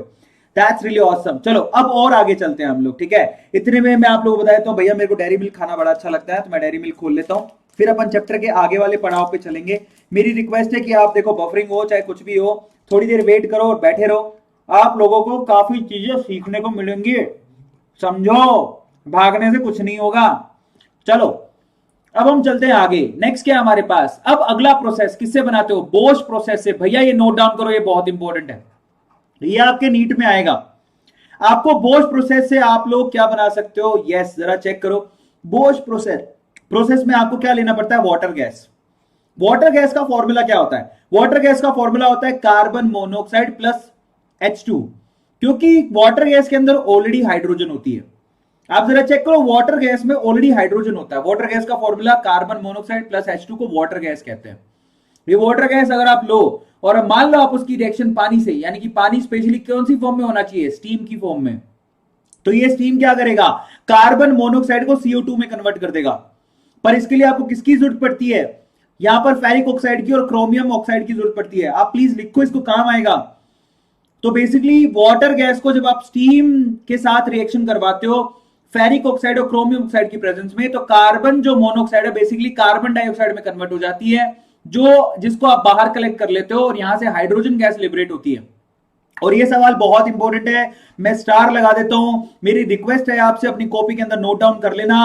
यहां पर this water gas is mixed with twice the volume of, यहां पर कैसे मिक्स किया जाता है?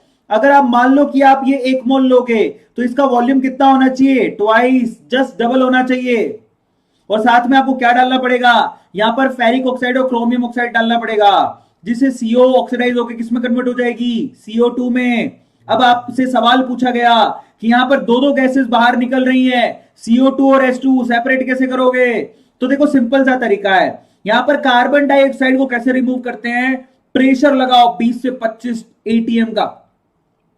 अगर आपने यहां पर कार्बन डाइऑक्साइड पे, यहां पर पूरे सॉल्यूशन में 20 से 25 ATM का प्रेशर लगाया तो कार्बन डाइऑक्साइड भारी होती है, वो क्या हो जाएगी? कंप्रेस होके यहां पर डिसोल्व हो जाएगी पानी के अंदर और उसको रिमूव कर लेना। भाई आप खुद से सोचो, भाई यही है ना वो कंटेनर जिसपे नीचे पानी भी है, ऊपर कौन सी गैस है? CO2 और हाइड्रोजन। और अगर आपने यहां पर प्रेशर बनाया तो CO2 की गैस भारी होती है, ये भारी होने की वजह से पानी के अंदर मिक्स हो जाएगी, और अगर ये पानी के अंदर मिक्स होगी तो पीछे क्या बचेगा आपके पास? हाइड्रोजन गैस, जिसको आप बाहर निकाल लेना। आया सबको समझ में? बहुत ही कम बच्चों को पता है ये बात। अब आपको मैं बोश प्रोसेस को मैं कहता हूं, अपनी कॉपी के अंदर लिखो। बोश प्रोसेस में क्या करते हो? कार्बन मोनोऑक्साइड प्लस हाइड्रोजन, इसको हम लोग वाटर गैस बोलते हैं। क्या बोलते हैं? वाटर गैस, भूलना मत। इसको आप क्या करते हो? स्टीम से रिएक्शन कराते हो, स्टीम, ठीक है? तो अब ये किस में कन्वर्ट हो जाती है? बट इसके अंदर आप लोगों को क्या चाहिए? कैटलिस्ट चाहिए, कैटलिस्ट। तो कैटलिस्ट कौन कौन से यूज होते हैं? Fe2O3 यूज होता है। Are you getting my point? Fe2O3 use होता है, और साथ साथ में किसको यूज करते हो? क्रोमियम का Cr2O3 यूज करते हो, जिससे आपको क्या मिलता है? यहां पर कार्बन डाइऑक्साइड मिलती है प्लस हाइड्रोजन गैस मिलती है, और कार्बन डाइऑक्साइड को प्रेशर लगा के नीचे बिठा देते हो तो साथ में आपको क्या मिलता है? हाइड्रोजन गैस मिलती है। क्या हुआ? सही है, सबको मालूम पड़ा? किस किस को समझ में आ गया? एक बार चैट में लिखो, एक बार चैट में लिखो। अभी सबके सब बताऊं, मुझे टेंशन नहीं लेना जिंदगी में। अपन आज हाइड्रोजन चैप्टर को कंप्लीट करके जाएंगे, चाहे कोई कुछ भी बोले, दुनिया इधर की उधर हो जाए। इसलिए आप लोग नोट डाउन करते रहना चीजों को, फिर मत कहना कि बताया नहीं था। Are you getting my point? Are you getting my point? Yes और no? Come on dude, come on dude. बहुत अच्छे मेरे प्यारे बच्चों, बहुत मेहनत कर रहे हो। ठीक है, तो इस तरह से इसको बोलते हैं बोश मेथड। क्या कहा जाता है? This is also called Bose method. इसको बोश मेथड कहा जाता है। सबको समझ में आ गया? अब बोश मेथड की बात आगे चलते हैं भैया, बहुत इंपॉर्टेंट है। अब जो जो पढ़ा रहा हूं वो इंपॉर्टेंट है। अब आ गया इलेक्ट्रोलिसिस ऑफ ब्राइन, यानी कि समंदर के पानी को इलेक्ट्रोलिसिस करा के आप हाइड्रोजन गैस निकाल सकते हो। कैसे? आपको पता है समंदर के पानी में क्या क्या होता है? समंदर के पानी में NaCl है, प्लस पानी भी तो होता है। तो उसके लिए आपको क्या चाहिए? सेटअप बनाओ एनोड का, सेटअप बनाओ कैथोड का। अब इसके अंदर आप क्या डालो? समंदर के पानी को डालो। समंदर के पानी में Na+ आयन होंगे तो Cl- आयन होंगे, यहां पर H+ आयन भी होंगे और OH- आयन भी होंगे।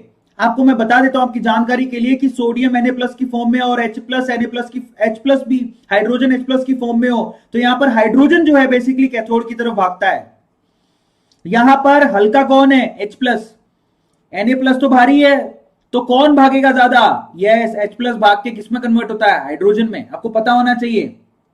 तो जब भी आप समंदर के पानी का, अगर आप समंदर के पानी का इलेक्ट्रोलिसिस कराते हो तो कैथोड पे आपको हाइड्रोजन गैस मिलती है, एनोड पे आपको क्लोरीन गैस मिलती है। तो अंदर क्या बच जाता है? देखो, क्लोरीन तो खत्म हो गया, हाइड्रोजन खत्म हो गया। हाइड्रोजन आपको कहां मिला? कैथोड पे। क्लोरीन आपको कहां मिला? एनोड पे। तो बताओ पानी में कौन बचा? NaOH। तो यहां पर सोडियम हाइड्रोक्साइड बच गया सॉल्यूशन के अंदर। Are you getting my point? इस तरह से आपको आंसर निकालना है। तो सेल की रिएक्शन कैसे होती है जरा आप चेक करो। सबसे पहले NaCl किस में कन्वर्ट होता है? Na+ और Cl- में। फिर उसके बाद H2O किस में कन्वर्ट होता है? H+ और OH- में। एनोड की बात करो तो एनोड पे कौन जाएगा? Chloride ion. वो किस में कन्वर्ट हो जाएंगे? क्लोरीन के अंदर। अगर हम बात करें कैथोड पे, तो कैथोड पे कौन जाएगा? H2O। अगर हम लोग बात करें यहां पर कैथोड पे, तो कैथोड पे यहां पर H2O 2 इलेक्ट्रॉन लेके किसमें कन्वर्ट हो जाएगा? बेसिकली H2O नहीं है, इसको आप मानो कि यहां पर ये H+ भी लिख सकते हो आप। ट्वाइस ऑफ H+, 2 इलेक्ट्रॉन लेके हाइड्रोजन गैस में कन्वर्ट हो जाएगा। अब आप लोग मुझे बताओ कि बेसिकली पीछे क्या बच गया? पीछे Na+ और OH- आयन, बेटा Cl- नहीं है। अच्छा, ओवरऑल रिएक्शन की बात कर रहा है। तो यहां पर अगर मान लो कि Na+ आयन है, Cl- आयन है, प्लस पानी है, तो आपको क्या क्या मिलेगा? एक तो आपको यहां पर क्या क्या मिलेगा जरा आप चेक करो। एक तो क्लोरीन गैस मिलेगी, एक हाइड्रोजन गैस मिलेगी, और यहां पर NaOH आपको सॉल्यूशन में मिलेगा। सवाल बहुत पूछा जाता है, तो प्लीज आप इसको नोट डाउन कर लो। मैं ऊपर एक बार दोबारा लिख रहा हूं। अगर आप यहां पे समंदर के पानी का यहां पर इलेक्ट्रोलिसिस कराओगे, तो आप लोगों को आपकी जानकारी के लिए बता देता हूं, आप लोग प्लीज इसको नोट डाउन कर लेना। Please note down this thing, ठीक है? तो आप जरा चेक कर लेना आपको क्या क्या मिलेगा। आपको कैथोड की बात करो तो कैथोड पे आपको मिलेगा यस हाइड्रोजन। एनोड की बात करो तो एनोड पे आपको क्या मिलेगा? क्लोरीन। और सॉल्यूशन में आपको क्या मिलेगा? तो आपको सॉल्यूशन में क्या मिलेगा? NaOH। ये सवाल बहुत पूछा जाता है। अब हम चलते हैं आगे। चलिए, अब आगे क्या है? Oxidation of hydrocarbon. ये बहुत इंपॉर्टेंट है भाई, आप इसको देख लो। जब भी आप हाइड्रोकार्बन की ऑक्सीडेशन कराते हो तो आपको हाइड्रोजन मिलता है। कैसे? जरा आप चेक करना। यहां पर कैटलिस्ट की जरूरत पड़ती है और कैटलिस्ट आपको हाइड्रोजन गैस निकाल के देगा। मान लो आप हाइड्रोकार्बन लिए CnH2n+2, अगर आपने उसको पानी के साथ रिएक्शन कराया, ठीक है, पर आपको ध्यान रखना है रिएक्शन में जो पानी होता है वो स्टीम की फॉर्म में होगा। किस फॉर्म में? स्टीम, वेपर की फॉर्म में।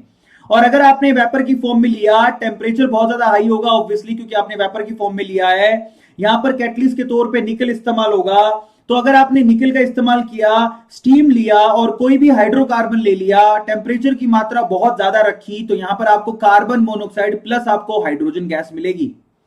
आप प्लीज इसको नोट डाउन कर लो, that is really very important. जैसे मैं एग्जांपल देता हूं, एग्जांपल के तौर पे मान लो कि आपके पास मीथेन गैस है। इस मीथेन गैस का मान लो कि आपने स्टीम के साथ रिएक्शन करवाया, तो आपको यहां पर स्टीम के साथ रिएक्शन किस किस की प्रेजेंस में करवानी है? निकल की प्रेजेंस में 1270 केल्विन टेम्परेचर पे करवानी है। तो आपको यहां पर कार्बन मोनोऑक्साइड प्लस आपको यहां पर हाइड्रोजन गैस मिलेगी। Now this is really very very very important. तो यहां पर इसको सिन गैस कहा जाता है या फिर वाटर गैस भी कहा जाता है। तो बेसिकली मैं कर क्या रहा हूं, आप जरा सोचो कि अगर मान लो कि मैं यहां पर कोई हाइड्रोकार्बन लेता हूं और उसको स्टीम से रिएक्शन कराता हूं, तो यहां पर आपको वाटर गैस ही मिल रही है, कार्बन मोनोऑक्साइड प्लस H2। बाद में आप इसको क्या करोगे? इसको बाद में आप वही काम करोगे जो आप थोड़ी देर पहले करके आए थे। कैटलिस्ट की फॉर्म में सीओ को किसमें कन्वर्ट करोगे, CO2 के अंदर, और यहां से हाइड्रोजन गैस को बाहर निकाल लोगे। वैसे आपकी जानकारी के लिए बता देता हूं कि वाटर गैस को हम लोग सिन गैस भी कहते हैं। क्या कहते हैं, सिन गैस। तो सब लोग नोट डाउन करो, water gas is also called syn gas. अब चलते आगे। फ्रॉम स्टीम, स्टीम से भी आप कर सकते हो, जिसको लेन प्रोसेस कहते हैं। आप कैसे करोगे, मान लो कि आपने क्या किया, स्टीम को एक्चुअली फ्लो करवाया आयरन के ऊपर से। अगर आपने स्टीम को आयरन के ऊपर से फ्लो करवाया, और क्योंकि स्टीम है तो टेम्परेचर तो ऑब्वियसली ज्यादा होगा, तो टेम्परेचर अगर ज्यादा हुआ तो एक्चुअली Fe का ऑक्सीडेशन हो जाएगा, वो फेरिक ऑक्साइड में, यहां पर देखो Fe3O4 में कन्वर्ट हो जाएगा, फेरो फेरिक ऑक्साइड। और जब ये Fe3O4 में कन्वर्ट होगा तो साथ में वो हाइड्रोजन गैस को लिबरेट करेगा। तो आपकी जानकारी के लिए बता देता हूं कि जब भी आप आयरन की सरफेस पर आप स्टीम को फ्लो करवाते हो, तो ये जो स्टीम है बेसिकली क्या करेगा, Fe3O4 बनाएगा और साथ में हाइड्रोजन गैस को वो लिबरेट कर देगा। ठीक है, अब हम चलते हैं और आगे फिजिकल प्रॉपर्टीज की तरफ चलते हैं। अब इन मेथड से हम लोग हाइड्रोजन गैस बनाते हैं। अब हाइड्रोजन गैस कैसे बनाई जाती है वो हमें पता लग गया। अब हम चलते हैं उनकी प्रॉपर्टीज को चेक करते हैं। डाई हाइड्रोजन की प्रॉपर्टी कैसी होती है, भैया ऐसा है कि जो हाइड्रोजन गैस होती है वो कलरलेस होती है, वो ऑर्डरलेस होती है, वो टेस्टलेस होती है, सब लेस ही लेस है, और कंबस्टिबल होती है। भाई सब ये बहुत इंपॉर्टेंट है, ये कंबस्टिबल गैस है। अगर आपने द मार्शियन मूवी देखी है तो आपको पता होगा कि हाइड्रोजन एक कंबस्टिबल गैस होती है। ऑक्सीजन के जैसी वो टच में आती है, अगर टेम्परेचर प्रेशर जो आपको देखने को मिलेंगे अगर वहां पर उतने टेम्परेचर और प्रेशर हुआ तो हाइड्रोजन ऑक्सीजन के साथ रिएक्ट करके क्या बनाएगा बहुत सारी एनर्जी प्रोड्यूस करता है, जिससे एकदम से आग लग जाती है। मैंने द मार्शियन मूवी देखी थी, उसमें उसने क्या किया था, उसमें पानी बनाने की कोशिश करी थी, हाइड्रोजन और ऑक्सीजन को एक साथ डायरेक्टली कांटेक्ट में लेके आया था, जिससे एनर्जी प्रोड्यूस हुई, धमाका हुआ बहुत बड़ा। तो ये फुल्ली कंबस्टिबल गैस होती है, आपको ध्यान रखना है। और सबसे बड़ी बात ये इनसॉल्युबल होती है, ये लिख लो बेटा, hydrogen gas is insoluble in water. Basically hydrogen gas पानी में सॉल्युबल नहीं होती, ये इनसॉल्युबल होती है। प्लीज आप इसको नोट डाउन कर लो, हाइड्रोजन गैस पानी में सॉल्युबल नहीं होती। अब हम चलते हैं केमिकल प्रॉपर्टीज की तरफ। सबसे पहले केमिकल प्रॉपर्टी में अपन बात करेंगे हैलोजन के साथ रिएक्शन। जब भी हाइड्रोजन हैलोजन के साथ रिएक्शन करेगा तो HCl, HF, HBr, HI type के कंपाउंड बनाता है, तो बचपन से जानते हो आप, है ना, इसमें तो कोई दुरा नहीं है। और इसमें बस ये ध्यान रखना है कि भैया जो रिएक्शन यहां पर आप फ्लोरीन के साथ कराते हो वो डार्कनेस वहां पर होनी जरूरी है, अदरवाइज वो रिएक्शन है जो अनकंट्रोलेबल होगी। लेकिन जो रिएक्शन आयोडीन के साथ कराते हो वो सिर्फ कैटलिस्ट के साथ ही पॉसिबल है। अब ऐसा क्यों होता है मैं आपको समझाता हूं। फ्लोरीन की रिएक्टिविटी बहुत ज्यादा हाई होती है, ये बहुत ज्यादा हाईली रिएक्टिव होता है। यस, क्योंकि ये बहुत ज्यादा हाईली रिएक्टिव होता है, तो अगर आपने मान लो डार्क में रिएक्शन नहीं कराई तो यहां पर आपको बहुत ज्यादा एनर्जी बाहर निकलेगी, जिससे आपको नुकसान भी हो सकता है, एक्सप्लोजन भी हो सकता है। लेकिन अगर आप यहां पर बात करो आयोडीन की रिएक्शन हाइड्रोजन के साथ नॉर्मल कंडीशन में होती ही नहीं है। यहां पर आपको कैटलिस्ट की जरूरत पड़ती है, बिना उसके होगा ही नहीं, क्योंकि आयोडीन की रिएक्टिविटी इतनी ज्यादा नहीं होती। दूसरा है रिएक्शन विद डाई ऑक्सीजन। अगर आप हाइड्रोजन की रिएक्शन ऑक्सीजन के साथ कराओगे तो सबको पता है कि यहां पर पानी बनता है, H2O। समझ में आ गया?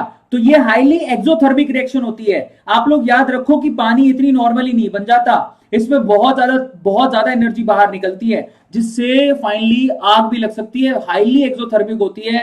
अगली रिएक्शन हम करा रहे हैं नाइट्रोजन के साथ। अगर आपने हाइड्रोजन का रिएक्शन नाइट्रोजन के साथ करवाया तो हेबर प्रोसेस बोलते हैं उसको, और उससे अमोनिया गैस को बनाया जाता है, लेकिन उसमें कैटलिस्ट का इस्तेमाल किया जाता है Fe। और वहां पर प्रेशर कितना होता है 200 atm, और टेम्परेचर कितना होता है 673 केल्विन। लेकिन आपको इसका रट्टा नहीं मारना, और इस प्रोसेस को क्या बोलते हैं, हेबर्स प्रोसेस कहा जाता है।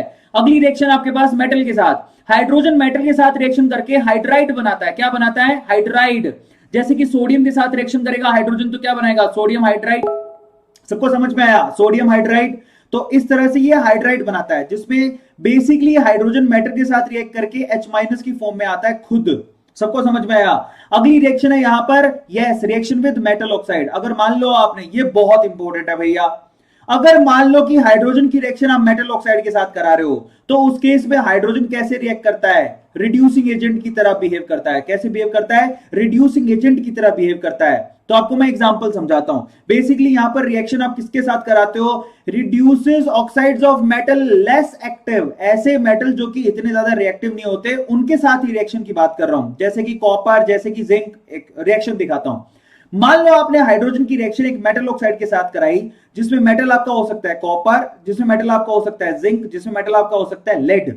और अगर आपने रिएक्शन करवाई तो वो मेटल को यहां से अलग कर देगा, मेटल को यहां से वो क्या कर देगा, वो रिड्यूस कर देगा और यहां पर पानी बाहर निकल जाएगा। सपोज करो आपने रिएक्शन हाइड्रोजन की एल्यूमिनियम ऑक्साइड से करवा दी। अगर आपने हाइड्रोजन की रिएक्शन एल्यूमिनियम ऑक्साइड से करवा दी तो यहां पर एल्यूमिनियम अलग हो जाएगा और पानी निकलेगा यहां से बाहर। तो बेसिकली इसने क्या किया, बेसिकली इसने मेटल ऑक्साइड से मेटल को रिड्यूस कर दिया। मजे की बात यह कि hydrogen is a reducing agent also, hydrogen is a reducing agent also. भैया नोट डाउन कर लो, काम आएगा। सातवीं रिएक्शन कौन सी है, ये मेरी फेवरेट रिएक्शन है, रिएक्शन विद ऑर्गेनिक कंपाउंड। आपको पता होना चाहिए वनस्पति तेल से अगर आपको वनस्पति घी बनाना है, वनस्पति तेल से अगर आपको वनस्पति घी बनाना है तो आपको हाइड्रोजन गैस की जरूरत पड़ती है। आपको वेजिटेबल ऑयल जो होता है उसको अगर आप हाइड्रोजनेशन करा दोगे तो वहां से आपको क्या मिलेगा, वेजिटेबल फैट। आप पढ़े हो कि वनस्पति तेल से वनस्पति घी बनाना तो क्या करना पड़ता है, निकेल का इस्तेमाल करना पड़ता है, हाइड्रोजन गैस की रिक्वायरमेंट होती है। तो यहां पर वनस्पति तेल से आपको वनस्पति का घी मिल जाएगा। उसके बाद ये मेरी फेवरेट रिएक्शन आ गई भैया, हाइड्रोफॉर्माइलेशन ऑफ ओलिफिन्स। एल्कीन्स जो होती हैं, हाइड्रोजन उसकी क्या कर सकता है, हाइड्रोफॉर्माइलेशन कर सकता है। भाई साहब ये बहुत इंपॉर्टेंट है।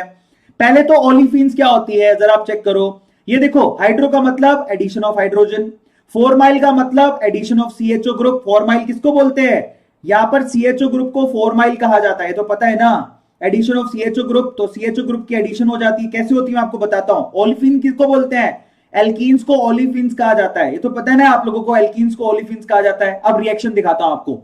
सबसे पहले क्या होता है, प्लीज आप इसको अच्छे से नोट डाउन कर लेना अपनी कॉपी में, फिर मत कहना मैंने बताया नहीं। सबसे पहले आपको क्या करना पड़ता है, आपको एक एल्कीन लेनी है, ले लो, जिसको हम लोग ओलिफिन्स भी कहते हैं। एक एल्कीन लेनी है जिसको हम ओलिफिन्स भी कहते हैं। साथ में आपको क्या लेना पड़ता है, उसके साथ आपको हाइड्रोजन गैस और कार्बन मोनोऑक्साइड लेना पड़ता है। समझ में आ गया। अब यहां पर क्या होगा, सबसे पहले तो आप जरा चेक करो, यहां पर इसका हाइड्रोजिनेशन होगा, जिससे सीएचओ ग्रुप, हाइड्रोजिनेशन तो होगा ही, मतलब ये पाई बॉन्ड टूटेगा, पाई बॉन्ड टूटा तो एक हाइड्रोजन इसको मिल गया। समझ में आ गया, हाइड्रोजन एक मिल गया इसको। अब आप देखो जरा, आपने रिएक्शन किसके साथ कराई है, आपने करवाई है एच और साथ में आपके पास है कार्बन मोनोऑक्साइड। अब आप चेक करो, एक हाइड्रोजन तो आपने किसको दे दिया, इस कार्बन को, बाकी पीछे क्या बचा, सीएचओ ग्रुप बच गया। ये सीएचओ ग्रुप बेसिकली कहां जुड़ जाएगा, इस कार्बन के साथ जुड़ जाएगा। आ गया समझ में। तो बेसिकली यहां पर आप लोगों को एल्डिहाइड मिलता है। क्या किसी को इससे पहले पता था कि अगर आपने एल्कीन का रिएक्शन हाइड्रोजन और कार्बन मोनोऑक्साइड के साथ करवा दिया तो यहां पर एल्डिहाइड मिलेगा। ओ माय गॉड, एल्डिहाइड मिलेगा। तो जरा चेक करो यहां पर कैसा प्रोडक्ट देखने को मिलेगा आपको। यहां पर आर एज इट इज है, उसके बाद यहां पर ये CH2 है, सिंगल बॉन्ड यहां पर CH2 है और फिर आपको मिलता है CHO। मतलब आपने क्या किया, ये डबल बॉन्ड को तोड़ के एक हाइड्रोजन इसको दे दिया और इस कार्बन के साथ CHO ग्रुप को जोड़ दिया। तो आप जरा चेक करो यहां पर एल्डिहाइड, लेकिन ये एल्डिहाइड इतना स्टेबल नहीं होता क्योंकि आपने क्या कर रखा है, यहां पर हाइड्रोजन गैस को एक्सेस में डाल रखा है। तो इसका फिर से क्या हो जाएगा, ये जो एल्डिहाइड आपको दिखाई दे रहा है, इस एल्डिहाइड का रिडक्शन होकर ये अल्कोहल देगा। अब मैं इस रिएक्शन को पूरा लिख के बताऊंगा। फिर से हाइड्रोजन के साथ रिएक्ट करके क्या करेगा, ये एक पाई बॉन्ड को तोड़ेगा, यहां पर हाइड्रोजन आ जाएगा और इस कार्बन को भी हाइड्रोजन मिल जाएगा। अब मैं इस पूरी रिएक्शन को लिख के बताता हूं वापस। मान लो, मेरी बात सुनना ध्यान से, मान लो कि आपने ना ये एल्कीन लिया CH3, उसके बाद CH डबल बॉन्ड CH2, मैं मान लेता हूं। अगर मान लो मैंने इसकी रिएक्शन करवा दी किसके साथ, कार्बन मोनोऑक्साइड के साथ, प्लस आप हाइड्रोजन गैस लोगे, तो क्या होगा, यहां पर पाई बॉन्ड टूटेगा, इस कार्बन को हाइड्रोजन मिलेगा, इस कार्बन को CHO ग्रुप मिलेगा। तो मतलब क्या बन रहा है, उसके बाद ये बन रहा है CH3, उसके बाद CH2, उसके बाद CH2 और उसके बाद बन रहा है CHO। तो यहां पर CHO बन रहा है, मतलब एल्डिहाइड बन गया। बाद में आप इसी एल्डिहाइड का हाइड्रोजनेशन जब कराओगे तो अल्कोहल बन जाएगा। तो क्या बनेगा, CH3, उसके बाद CH2, उसके बाद CH2, उसके बाद यहां पर CHO में कन्वर्ट करो, ये पाई बॉन्ड तोड़ो, ऑक्सीजन को हाइड्रोजन दे दो, उस भाई को भी हाइड्रोजन दे दो, तो कार्बन को हाइड्रोजन मिलेगा, तो CH2 में कन्वर्ट हो जाएगा, साथ में OH।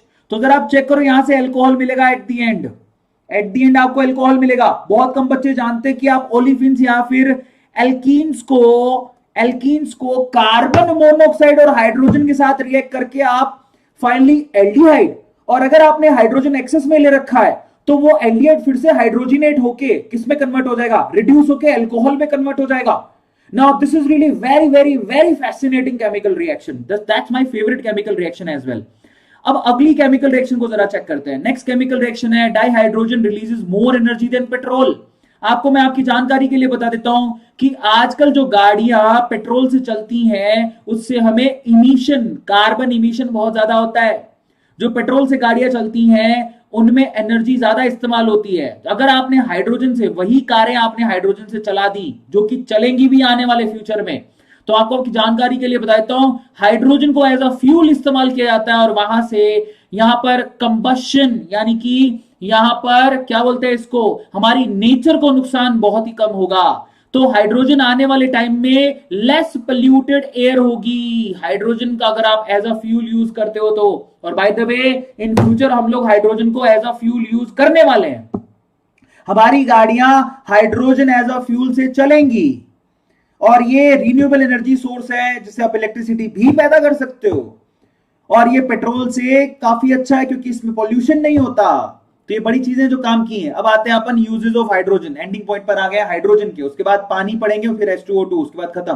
तो सबसे पहले तो हाइड्रोजन का इस्तेमाल सबसे ज्यादा कहां होता है भैया? वेजिटेबल, यस, वनस्पति फैट बनाने में, वेजिटेबल ऑयल को वेजिटेबल फैट में कन्वर्ट करने में होता है सबसे पहला काम. दूसरा अमोनिया के सिंथेसिस में होता है. आपको पता है अमोनिया गैस बनाई जाती है हाइड्रोजन से, वी ऑल नो, सबको समझ में आता है, जिसको हैबर प्रोसेस कहते हैं. और पता है आपको जो आप अमोनिया बनाते हो उससे आप क्या बना सकते हो? नाइट्रिक एसिड बना सकते हो. पता है ना आपको अमोनिया से नाइट्रिक एसिड बनाया जाता है. आप अमोनिया से और क्या बना सकते हो? नाइट्रोजनस फर्टिलाइजर बना सकते हो, यूरिया. आपको पता है कि अमोनिया से आप HNO3 बना सकते हो. आपको पता है अमोनिया के साथ आप यूरिया भी बना सकते हो. तो आपको अमोनिया बहुत काम आती है. और अमोनिया कहां से पैदा करोगे? हाइड्रोजन गैस से पैदा होगी, क्योंकि हैबर प्रोसेस में नाइट्रोजन के साथ हाइड्रोजन भी लेना पड़ता है, तब जाके आपके पास अमोनिया पैदा होती है. अब अमोनिया पैदा होगी तो आपके पास नाइट्रिक एसिड पैदा होगा, तो आपके पास यूरिया पैदा होगा. तो हाइड्रोजन तो बहुत काम की चीज है. अब हम यहां पर यूजेस ऑफ डाइहाइड्रोजन में तीसरा वाला स्टेप चेक करो. It is use for the manufacturing of organic chemicals. ये ऑर्गेनिक केमिकल्स बनाने में काम आती है, जैसे कि मिथनॉल. आपको बता देता हूं भैया, ये मिथनॉल बनाने की भी काम आती है. इस केमिकल रिएक्शन बहुत फेमस केमिकल रिएक्शन है, आपने कहां पढ़ी होगी? ये हाइड्रोकार्बन में पढ़ रखी है आपने. इसके अलावा this is use for the manufacturing of hydrochloric acid. या हाइड्रोक्लोरिक एसिड को बनाने में काम आती है. इसके अलावा this is widely use for the manufacturing of metal hydride. सबको पता है यार, हाइड्रोजन गैस को अगर आप किसी मेटल के साथ रिएक्ट करोगे तो मेटल हाइड्राइड बनेगा, और मेटल हाइड्राइड काफी काम आते हैं.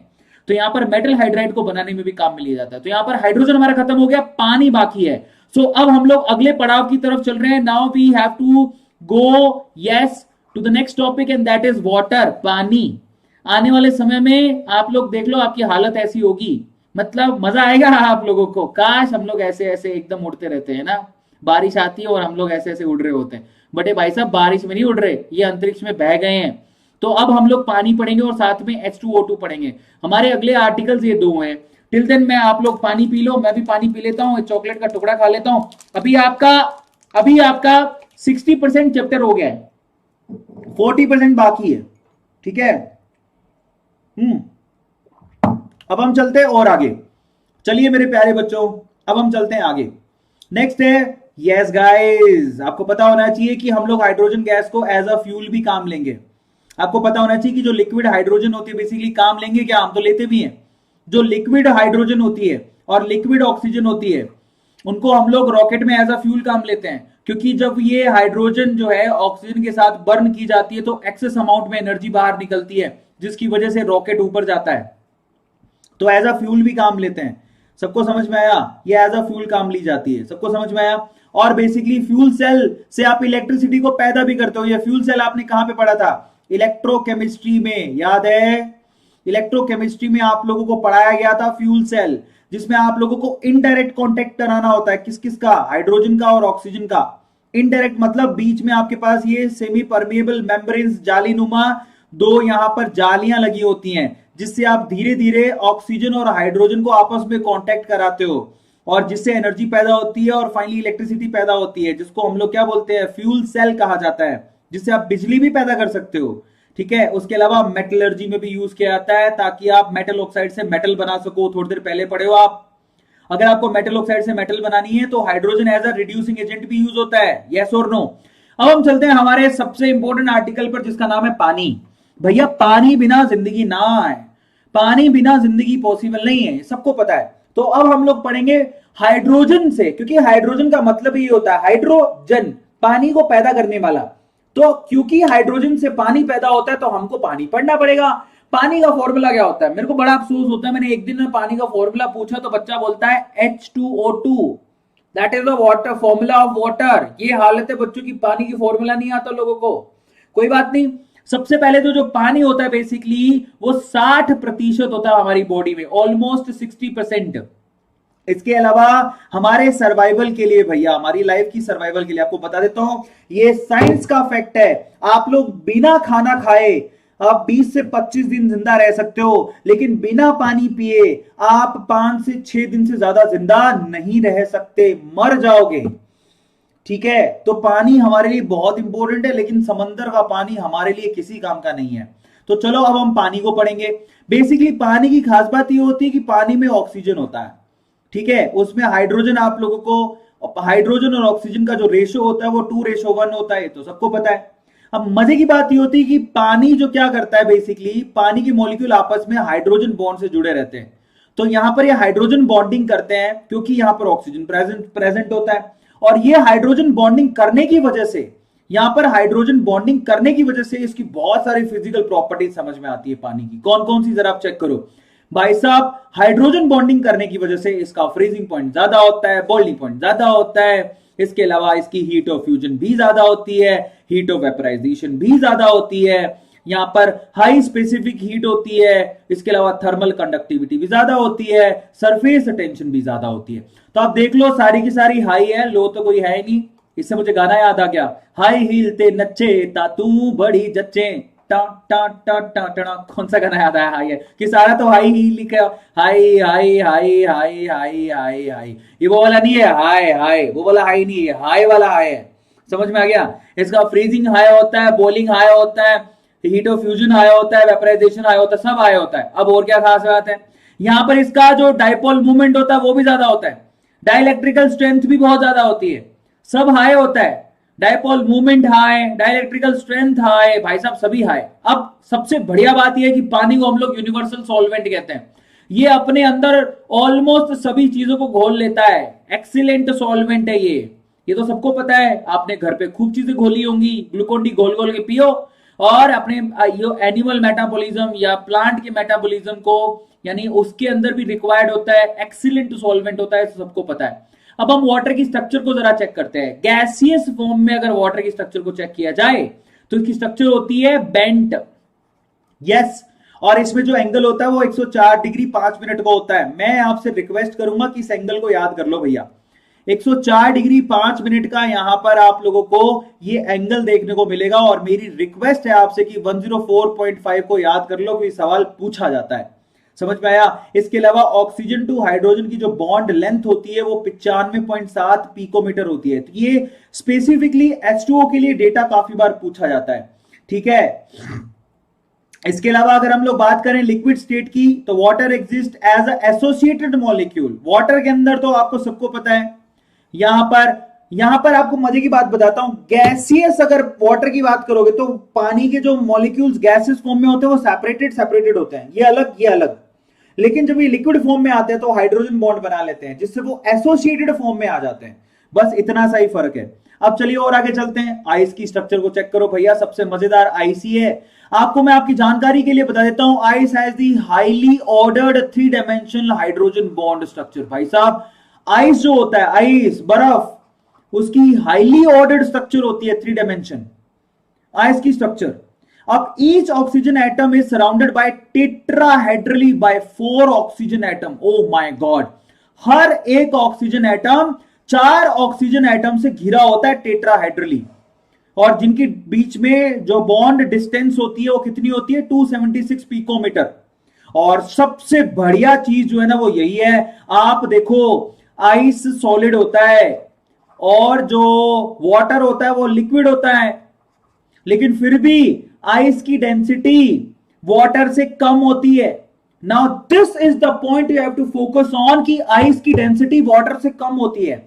ये पहली बार आपको देखने को मिलेगा। इसीलिए जो बर्फ होती है ना वो पानी में तैरती है। कोई पूछता है कि बर्फ पानी में क्यों तैरती है, क्योंकि बर्फ की डेंसिटी पानी से कम होती है, वो लेस डेंस होता है, इसीलिए पानी के ऊपर बर्फ तैरने लग जाती है। Now this is really very very very important.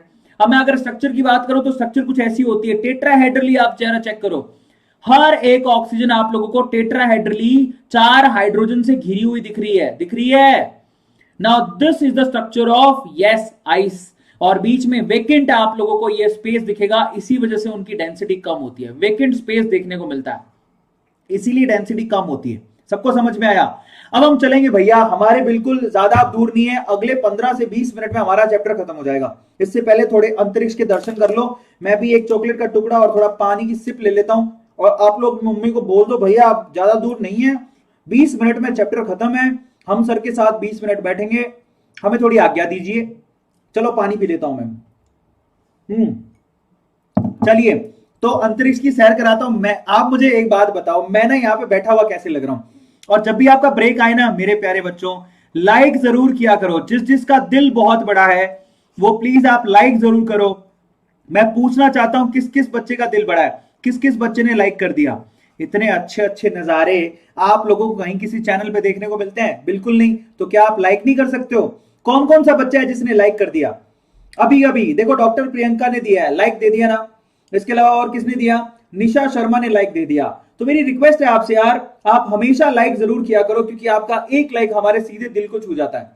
तो मेरी रिक्वेस्ट है, जो बच्चा लाइक, आज के लाइक का हमारा क्या टारगेट? 2000 लाइक हो जाने चाहिए, एकदम छू मंतर से 2000 लाइक। मैं देखता हूं लाइक कितने हो चुके हैं, जरा चेक करें। यहां पर 1500 लाइक हो चुके हैं। मेरे को 2000 लाइक चाहिए सेशन के खत्म होते होते। तो मेरी रिक्वेस्ट है आपसे, दिल बड़ा है तो इन लाइक्स को 2000 लाइक तक पहुंचा दो। हमारा जो खैरी मराठी बोलता है 2 मिलियन लाइक चाहिए, 3 मिलियन लाइक चाहिए। भाई साहब इतने तो लाइक हमारे टोटल ही नहीं होते, बट जो भी है बड़े नजारे में आपको बताओ अरविंद सर। और मेरी रिक्वेस्ट है, आज की ये फोटो लो, स्क्रीनशॉट लो और अपने इंस्टाग्राम पे डालना कि हमारे जो देखो केमिस्ट्री के सर है अंतरिक्ष में बैठ के पढ़ाते हैं। अभी के अभी स्क्रीनशॉट लो, सारे बच्चों को बोलता हूं नाउ स्क्रीनशॉट ले लो, और इसी स्क्रीनशॉट को अपने इंस्टाग्राम पे शेयर करोगे मुझे टैग करते हुए। और बोलना हमारे जो सर हैं वो इंस्टाग्राम, वो हमारे जो सर हैं वो कहाँ पे अंतरिक्ष में बैठ के पढ़ाते हैं, देख लो। तुम्हारे जैसे नहीं है, वो क्लासों में खड़े रहते हैं चोला छापी पहन के। ठीक है ना? तो अभी के अभी इंस्टाग्राम पे मुझे टैग करोगे। अरे मजाक करो, ज्यादा सीरियसली मत ले लेना, बट इंस्टाग्राम मुझे टैग करना मत भूलना। फोटो ले लो, फोटो ले लो, फोटो ले लो, फटाफट से ले लिया, चलो स्क्रीनशॉट ले लिया। चलो अब हम चलते हैं आगे। अंतरिक्ष के दर्शन तुम्हें कराते रहूंगा। हमारी जो स्पेस है ना बहुत ही ब्यूटीफुल है। तो चलिए अब हम आगे चलते हैं, केमिकल प्रॉपर्टीज चेक करते हैं भैया वाटर की। वाटर की खास बात ये होती है कि वाटर एम्फोटेरिक नेचर का होता है। सबसे पहले तो वाटर एम्फोटेरिक नेचर का होता है, वो एसिड और बेस दोनों के साथ रिएक्ट कर लेता है, ये तो आपको पता ही होगा, बचपन से पढ़ते आ रहे हो। इसके अलावा वाटर रेडॉक्स रिएक्शन शो करता है। रेडॉक्स मतलब किसी को ऑक्सीडाइज और किसी को रिड्यूस भी कर सकता है। इसके अलावा वाटर की खास बात ये होती है कि वाटर हाइड्रोलिसिस रिएक्शन भी शो करता है। ये बहुत इंपॉर्टेंट है भैया, हाइड्रोलिसिस रिएक्शन शो करता है। और चौथी है ये हाइड्रेटेड फॉर्मेशन भी करता है। हाइड्रेटेड का मतलब ये किसी के साथ, किसी भी कंपाउंड के साथ डॉट में जो पानी है ना वो आपको कॉम्प्लीमेंट्री जुड़ा हुआ दिखेगा। और हाइड्रेटेड फॉर्म में कैसे कैसे मिलता है वो अपने को पढ़ना है। तो सबसे पहले एम्फोटेरिक नेचर को चेक करते हैं। आपको बता देता हूं कि पानी एम्फोटेरिक नेचर का होता है, वो एसिड और बेस दोनों के साथ रिएक्ट करता है। मान लो कि आपने पानी की रिएक्शन अमोनिया के साथ कराई, इन दैट केस अमोनिया सबको पता है बेस है, तो पानी कैसे रिएक्ट करेगा? एसिड के जैसे। एसिड का काम होता है H+ आयन देना, तो वो इसका H+ आयन देगा, खुद OH- में कन्वर्ट हो जाएगा और अमोनियम आयन में कन्वर्ट हो जाएगी। सबको पता है, ये ब्रोस्टेड लोरी थ्योरी में तुम पढ़ चुके हो, तो ज्यादा डिटेल मुझे देने की जरूरत नहीं है। मान लो अगर आपने पानी की रिएक्शन H2S यानी कि सल्फर हाइड्रोजन सल्फाइड्स के साथ करवा दी, जो कि एक एसिड है, तो इस केस में पानी कैसे बिहेव करेगा? बेस के जैसे। ये H+ देगा, वो कलेक्ट करेगा, कलेक्ट करके वो पानी क्या बना लेगा? Hydronium ion. और ये जो हाइड्रोजन सल्फाइड है बेसिकली HS- में कन्वर्ट हो जाएगा, सबको पता है। उसके अलावा यहां पर आप जरा चेक करना, वाटर की खास बात होती है वाटर सेल्फ आयोनाइज हो जाता है। इसी सेल्फ आयोनाइजेशन के चक्कर में आप लोगों ने क्या पढ़ा हुआ है? सेल्फ आयोनाइजेशन के चक्कर में आप लोगों ने आयोनिक इक्विलिब्रियम पढ़ा है। सारा आयोनिक इक्विलिब्रियम का खेल ही वाटर के ऊपर है, क्योंकि वाटर खुद सेल्फ आयोनाइज हो जाता है। कैसे? वाटर क्या करता है? दूसरे वाटर के मॉलिक्यूल के साथ रिएक्ट करके, क्योंकि देखो अगर मान लो ये एसिड की तरह काम कर रहा है तो ये कैसे काम करेगा? बेस की तरह। ये H प्लस दे देगा इसको, तो आपके पास हाइड्रोनियम आयन बनेगा और OH माइनस आयन बनेगा।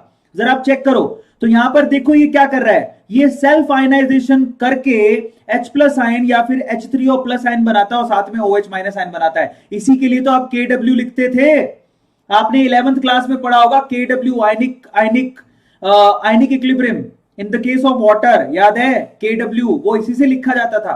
अब आते हैं रेडॉक्स रिएक्शन की तरफ।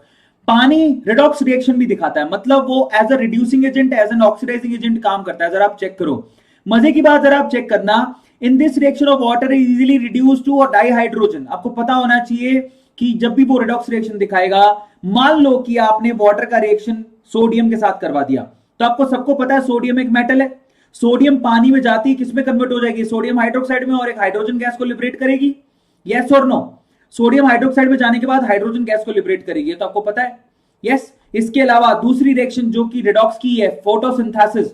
मान लो आपने, फोटोसिंथेसिस कैसे होता है, CO2 प्लस H2O प्लांट्स में पाया जाता है, सबको पता होगा, बायो वाले हर बच्चे को पता है फोटोसिंथेसिस क्या होता है। CO2 प्लस H2O किसमें कन्वर्ट होता है, C6H12O6 यानी ग्लूकोज में, जो कि उन्हें एनर्जी देता है, प्लस साथ में क्या बनता है, पानी। तो बेसिकली अगर आप ऊपर देखोगे तो सोडियम के साथ तो H2O किसके अंदर कन्वर्ट हो गया, H2 में, यानी कि ये +1 से कहां चला गया, +1 से 0 पे रिड्यूस हो रहा है, यहां पर बेसिकली रिडक्शन हो रहा है। और नीचे जरा आओगे तो यहां पर CO2 और H2O दे रखा है, ठीक है। इन दैट केस अगर आप चेक करोगे तो बेसिकली फोटोसिंथेसिस की रिएक्शन है ये। तो रेडॉक्स रिएक्शन ऊपर दे रखी है, नीचे वाली रिएक्शन फोटोसिंथेसिस की है, जिससे ग्लूकोज बन रहा है प्लांट के अंदर, ये केमिकल रिएक्शन होती है, सबको पता है। इसके अलावा जो नेक्स्ट केमिकल रिएक्शन है विद फ्लोरीन, आपको पता होना चाहिए कि फ्लोरीन के साथ अगर आप H2O की रिएक्शन कराओगे तो ये H plus F minus ion और साथ में क्या देता है, ऑक्सीजन गैस को लिबरेट करता है। मतलब आप समझ सकते हो कि HF बनाता है, बट HF इतना स्टेबल नहीं होता, इसलिए H प्लस और F माइनस आयन में वो कन्वर्ट हो जाता है। और उसके अलावा यस, हाइड्रोलिसिस रिएक्शन, जरा आप चेक करो भैया, पानी की खास प्रॉपर्टी होती है कि वो हाइड्रोलिसिस रिएक्शन करवाता है। मतलब मान लो कि आपने यहां पर फोस्फोरस, यहां पर P4O10 फोस्फोरस के ऑक्साइड की को पानी में डाल दिया, तो क्या करेगा वो यहां पर फोस्फेट आयन बना देगा, यहां पर फोस्फोरिक एसिड बना देगा। ये तो सबको पता है कि अगर आपने फोस्फोरस के ऑक्साइड को पानी में डाला तो फोस्फोरिक एसिड बनेगा, एसिड बन जाता है। जैसे कि मान लो, एक और एग्जांपल देता हूं, मान लो सिलिकॉन क्लोराइड को आपने पानी में डाल दिया, तो बेसिकली क्या बनेगा, सिलिकॉन का ऑक्साइड बन जाएगा। हाइड्रोलिसिस हो रहा है, बेसिकली हाइड्रोलिसिस का मतलब क्या होता है, बेसिकली सामने वाले कंपाउंड जो है वो पानी के साथ रिएक्ट कर रहा है और कुछ कंपाउंड बना के दे रहा है, प्लस साथ में HCl बाहर निकलेगा। इसके अलावा मान लो कि आपने N3-, इसको क्या बोलते हैं, एजाइड को पानी में डाल दिया, तो क्या मिलेगा, ammonia. Look at it, ammonia, are you getting my point. और साथ में OH माइनस आयन बाहर निकलेगा, तो ये हाइड्रोलिसिस रिएक्शन भी देता है। मान लो आपने कैल्शियम ऑक्साइड को पानी में डाल दिया तो कैल्शियम हाइड्रोक्साइड बनेगा, कैल्शियम कार्बाइड को पानी में डाल दिया तो आपके पास C2H2 बनेगा और कैल्शियम हाइड्रोक्साइड बनेगा। ये रिएक्शन बहुत इंपॉर्टेंट है, प्लीज आप इसको नोट डाउन कर लो। इन दैट केस आपको एसिटाइलिन मिलता है, ये सवाल आपसे पूछा जाता है। इसके अलावा मान लो सोडियम कार्बोनेट को आपने पानी डाल दिया तो सोडियम हाइड्रोक्साइड बनेगा और साथ में H2CO3 जिसको बोलते हैं कार्बोनिक एसिड, ये भी बनता है जो कि वीक एसिड है। अगर आपने मैग्नीशियम नाइट्राइड को पानी में डाल दिया तो आपके पास मैग्नीशियम ऑक्साइड मिलेगा और हाइड्रोक्साइड, और साथ में अमोनिया गैस बाहर निकलेगी। तो ये सारी की सारी केमिकल रिएक्शन हाइड्रोलिसिस की है।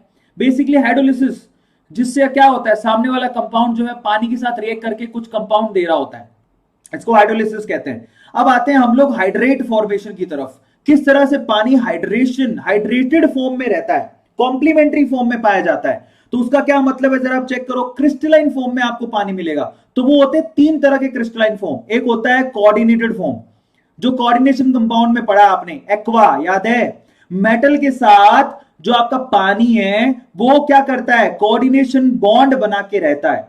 समझ में आ गया, इसको हाइड्रेटेड फॉर्म भी कह सकते हो, this is one of the hydrated form. एक होता है इंटरस्टिशियल फॉर्म, मतलब पानी जो है बेसिकली वो क्या करता है, क्रिस्टलाइन फॉर्म में अंदर किसी इंटरस्टिशियल जगह पे चला जाता है, जैसे कि BaCl3.2H2O, इसको बोलते हैं इंटरस्टिशियल फॉर्म। यहां पर क्रिस्टलाइन फॉर्म में पानी अंदर कहीं चला जाएगा घुस के और अपनी जगह बना लेता है। जैसे कि हाइड्रोजन बॉन्डेड वाटर, ये आपने कहां पर पढ़ा हुआ है, जरा आप चेक करो, CuSO4.5H2O, ये पढ़े हो तुम लोग, समझ में आ गया। इसमें आप जरा चेक करो कि पानी एक्वा फॉर्म में भी प्रेजेंट है और बाहर भी आपको पानी दिख रहा है, .H2O। तो यहां पर 5 पानी के मॉलिक्यूल कैसे होते हैं, जिसमें से 4 पानी के मॉलिक्यूल जो है कोऑर्डिनेशन बॉन्ड बना रहे होते हैं और एक हाइड्रेटेड फॉर्म में बाहर होता है। तो ये तरीके होते हैं क्या करने के, हाइड्रेट फॉर्मेशन करने के। Are you getting my point? अब आते हैं अपन हैवी वाटर की तरफ। हैवी वाटर बेसिकली 1932 में डिस्कवर किया गया था। आप लोगों को ध्यान रखना है किसने डिस्कवर किया था, यूरे ने। अब ये ना हैवी वाटर का फॉर्मूला यही है। वाटर क्या होता है, H2O, तो हैवी वाटर क्या होता है, D2O। खत्म कहानी, और कुछ नहीं है, सारी चीजें सेम होती हैं बेसिकली। यहां पर एक्सेसिव इलेक्ट्रोलिसिस जब आप करते हो पानी का, जब आप पानी का एक्सेसिव इलेक्ट्रोलिसिस करते हो तब आपको क्या मिलता है, हैवी वाटर मिलता है। तो आप लोगों को ध्यान रखना है कि हैवी वाटर कैसे मिलेगा। अगर आपको हैवी वाटर बनाने का तरीका क्या है, कैल्शियम कार्बाइड ले लो, ठीक है। Examples of compounds prepared using heavy water. अब अपन बात करें, क्योंकि आर्टिकल इतना बड़ा नहीं है, अब हम यहां पर बात करेंगे कि यहां पर अगर आप हैवी वाटर की कैल्शियम कार्बाइड से रिएक्शन कराते हो, तो देखो आप पानी के साथ रिएक्शन कराते तो क्या बनता था, यहां पर पानी के साथ रिएक्शन कराते तो H2C2 बनता था, C2H2 बनता था। यहां पर क्या बनेगा, C2D2। यही तो एसिटाइलिन बनता तो यहां पर क्या बनेगा, C2D2। उसके अलावा क्या देखने को मिलेगा, कैल्शियम हाइड्रोक्साइड बनता तो यहां पर हाइड्रोजन की जगह आपको टी लगाना है, बात खत्म। सेम केमिकल रिएक्शन है, कोई फर्क नहीं है। इसके अलावा मान लो SO2 SO3 की रिएक्शन आप D2O से कराओगे तो वहां पर H2SO4 बनता था, यहां पर क्या बनेगा, D2SO4। हाइड्रोजन की जगह आपको क्या लगा देना है, ड्यूटेरियम, बात खत्म। और क्या यहां पर Al4C3, अगर आप एल्यूमिनियम कार्बाइड की रिएक्शन D2O से करवा दोगे तो क्या बनेगा, तो एल्यूमिनियम, यहां पर देखो एक तो यहां पर क्या बाहर निकल रहा है, वहां पर निकलता CH4, यहां पर निकल रहा है CD4, प्लस यहां पर एल्यूमिनियम हाइड्रोक्साइड की जगह पे बस हाइड्रोजन की जगह आपको डी लगाना है, बात खत्म। सिर्फ हाइड्रोजन की जगह आप क्या लगा दो, डी लगा दो, बाकी केमिकल रिएक्शन इनकी सेम होती है, सिमिलर होती है, कोई फर्क नहीं है। अब हम चलते हैं अगले आर्टिकल की तरफ। यहां पर आप H2O D2O का यूज कहां पे करते हो, हैवी वाटर का यूज होता है न्यूक्लियर रिएक्टर्स में, मॉडरेटर की तरह यूज किया जाता है। आप जरा इसको लिख लो अपनी कॉपी के अंदर, एज अ मॉडरेटर इनको यूज किया जाता है। इसके अलावा use as a tracer in studies of, yes, organic chemical reactions में एज अ ट्रेसर भी यूज किया जाता है इनको। यह सवाल बहुत बार पूछा गया है कि कौन सा कंपाउंड है जो कि ऑर्गेनिक केमिकल रिएक्शन में एज अ ट्रेसर यूज किया जाता है, ट्रेसर, ट्रेस करने के लिए एज अ ट्रेसर यूज किया जाता है, वो होता है D2O। इसके अलावा use for the preparation of deuterium compounds, अगर आपको ड्यूटेरियम कंपाउंड्स बनाने तो वहां यूज होता है। अब अपन चलते हैं हाइड्रोजन पेरोक्साइड, ये हमारा आखिरी आर्टिकल है। हाइड्रोजन पेरोक्साइड बेसिकली थेनार्ड ने 1818 में डिस्कवर किया था। आप प्लीज लिख लो, 1818 में थेनार्ड ने डिस्कवर किया था, जिसको हम लोग क्या बोलते हैं, इसको बोलते हैं ऑक्सीजनेटेड वाटर। भैया बहुत इंपॉर्टेंट है, थोड़ी दिन पहले आया था ना विराट कोहली की जो पानी की बोतल है वो 2400 रुपए की है, बेसिकली वो ऑक्सीजनेटेड वाटर ही होता है। तो अगर हम लोग कहें कि वो H2O2 पीता है तो वो H2O2 नहीं पीता, वहां पर ऑक्सीजन ज्यादा होती है उसके अंदर, ठीक है। बेसिकली अगर कोई रियलिटी चेक करे तो ऑक्सीजनेटेड वाटर हम लोग किसको कहते हैं, H2O2 को कहते हैं, यह आप लोग ध्यान रखना, ठीक है। अब हम चले यहां पर H2O2 की प्रिपरेशन कैसे होती है। अगर आप H2O2 की प्रिपरेशन करना चाहते हो तो आपको बैरियम पेरोक्साइड की रिएक्शन आपको करानी पड़ेगी। बैरियम पेरोक्साइड से आप इसको प्रिपेयर कर सकते हो। पहले तो आप बैरियम पेरोक्साइड का फॉर्मूला आप जरा चेक कर लो, बहुत इंपॉर्टेंट है। बैरियम मतलब Ba, पेरोक्साइड मतलब O2.8H2O, ये इसका फॉर्मूला होता है। सो यहां पर हाइड्रेटेड बैरियम पेरोक्साइड इज, यहां पर क्या किया जाता है, एसिडिफाइड, किसके थ्रू, सल्फ्यूरिक एसिड के थ्रू। यहां पर आप लोग बैरियम पेरोक्साइड को H2SO4 के साथ रिएक्ट करवाते हो, जरा आप ध्यान से चेक कर लेना। H2SO4 के साथ रिएक्ट कराते हो तो बैरियम सल्फेट बनता है और साथ साथ में यहां पर H2O2 बाहर निकल जाता है। यहां पर H2O2 इस तरह से बाहर निकलता है, इज दिस क्लियर, और साथ में वाटर के मॉलिक्यूल बाहर निकलते हैं। तो अगर आपसे कोई पूछे कि भैया H2O2 बनाने का तरीका क्या है, तो बैरियम हाइड्रोक्साइड की रिएक्शन आप किससे करवा दो, यस, सल्फ्यूरिक एसिड से करा दो। इसके अलावा आप क्या कर सकते हो, अगला रिएक्शन किसके, ये भैया ये सवाल बहुत पूछा गया है। अगर आप इलेक्ट्रोलिसिस करा दो 50% H2SO4 सॉल्यूशन का, भाई साहब जरा आप कॉन्सेंट्रेशन चेक करो, 50% H2SO4 सॉल्यूशन की हाइड्रोलिसिस कराओगे तो क्या क्या मिलेगा। H2SO4 की हाइड्रोलिसिस में आपको पता है कि H+ आयन लिबरेट होते हैं, साथ में HSO4- आयन लिबरेट होते हैं। अब ये क्या होगा, H+ आयन तो कैथोड की तरफ चले जाएंगे और क्या करेंगे, यहां पर हाइड्रोजन गैस को लिबरेट कर देंगे। ध्यान से पढ़ लेना, बहुत इंपॉर्टेंट है ये। तो H+ आयन तो चले गए कैथोड की तरफ और हाइड्रोजन गैस को उन्होंने लिबरेट कर दिया। ना व्हाट अबाउट अदर, एनोड पे कौन जाएगा, एनोड पे जाएगा HSO4- आयन, उसके भी 2 मॉलिक्यूल, और वहां पर जाकर वो क्या करेंगे, इलेक्ट्रॉन को रिलीज करके H2SO8 बनाएंगे, जिसको मार्शल एसिड कहा जाता है। तो यहां पर HSO4 माइनस क्या करेगा, H2SO8 बनाएगा, जिसको मार्शल एसिड कहा जाता है, और 2 इलेक्ट्रॉन को लिबरेट कर देगा। इसको यहां पर क्या कहा जाता है, पर ऑक्सो डाइसल्फ्यूरिक एसिड भी कहा जाता है। अब आगे क्या होगा जरा आप चेक करो। मान लो कि ये जो आपने 2 लिए HSO4-2 के 2 मॉलिक्यूल लेके आपने जो यहां पर मार्शल एसिड बनाया था, ये मार्शल एसिड को आप वापस से हाइड्रोलिसिस कराओ। अगर आपने मार्शल एसिड का हाइड्रोलिसिस करवा दिया, H2O से अगर रिएक्शन करवा दी, तो यहां पर ये 2 एसिड को प्रोड्यूस करेगा। कौन कौन सा, एक तो H2SO5, एक होता है यहां पर दूसरा H2SO4। अब ये जो H2SO5 है, उसको अगर आपने पानी के साथ रिएक्ट करवा दिया, हाइड्रोलिसिस करवा दिया, तो आपको क्या मिलेगा, H2SO4 प्लस यहां पर H2O2। अब कई बच्चे, जैसे ही मुझे पता है थोड़ी बहुत भारी चीज आए, लोगों की टटियां निकल जाते हैं और उसके बाद लोग भाग जाते हैं। भाई साहब यही तो टॉपर बाजी मारता है। अगर कोई पूछे टॉपर बनेगा कैसे, भाई साहब टॉपर एक एक चीज को ध्यान से देखता है। यहां पर हुआ क्या, H प्लस आयन मिला और HSO4 माइनस आयन मिला। H प्लस आयन कैथोड पे चला गया, HSO4 माइनस आयन एनोड पे चला गया। 2 HSO4 माइनस आयन जब इकट्ठे होंगे तो आप खुद ही सोचो, दिमाग लगाओ, 2 HSO4 क्या बनाएंगे, H2SO8। अरे दोनों को जोड़ना ही तो, और क्या करोगे। अब H2SO8 का अगर आप हाइड्रोलिसिस करोगे तो क्या बनेगा, वहां पर H2SO5 और H2SO4। अगर आपने H2SO5 का हाइड्रोलिसिस किया तो क्या बनेगा, खुद ही देखो, आप ले रहे हो H2SO5 और रात में H2O, तो आपके पास H2SO4 बनेगा और साथ में H2O2 रिलीज हो जाएगा। तो बेसिकली यहां पर H2O2 जो रिलीज हुआ है, ऐसे बनाया जाता है। इतनी सी बात थी और बच्चे इतनी सी देर में दिमाग उनका एकदम फितूरी खराब हो जाता है। चलो कोई बात नहीं, फिजिकल प्रॉपर्टीज की तरफ चलते हैं। सबसे पहले तो आपको पता होना चाहिए, प्योर स्टेट के अंदर यहां पर ये पेल ब्लू कलर में पाया जाता है। भाई साहब जरा आप चेक करो, पेल ब्लू कलर होता है ऐसा। तो यहां पर ये H2O2 basically pale blue colour का होता है प्योर फॉर्म में। और basically H2O2 is miscible with water, ये पानी अंदर मिसिबल होता है, कोई प्रॉब्लम नहीं है। इट फॉर्म्स दी हाइड्रेट, और पानी में जैसे ही वो घुलता है तो H2O2 क्या करता है, साथ में हाइड्रेटेड फॉर्म में पानी को जोड़ लेता है। ओ माय गॉड, H2O2 पानी में जाने के बाद यहां पर H2O2.H2O बनाता है। That's a real thing. ये बहुत ही अमेजिंग चीज है जो आपको देखने को मिल रही है। मतलब यहां पर H2O2 मिसिबल होता है, पानी में जाने के बाद हाइड्रेटेड फॉर्म में H2O2.H2O बना लेता है। ये चीज तो आपने शायद पहले कभी नहीं पढ़ी होगी। प्लीज आप इसको नोट डाउन कर लो। अब उसके बाद क्या है भैया, अब मेरा थोड़ा सा ब्रेक का टाइम हो गया, बहुत सांस ले ली मैंने, इतना लंबा पढ़ा दिया। अब मात्र 10 मिनट में चैप्टर खत्म है आपका। फटाफट से आप ये अंतरिक्ष की ये देख लो फोटो, कैसा लग रहा है आप लोगों को, अच्छा फील आ रहा है तो फाइनली जरा आप चेक करो। पानी पी लो, आप लोग भी पानी पी लो, अब खत्म होने वाला है 5 ही मिनट के अंदर। तैयार हो आप लोग, खत्म करा दूं? Are you guys ready? हाँ चलो, तो अब हम लोग आगे चलते हैं। कितना प्यारा नजारा है। कौन कौन जाना चाहता है यहाँ पे?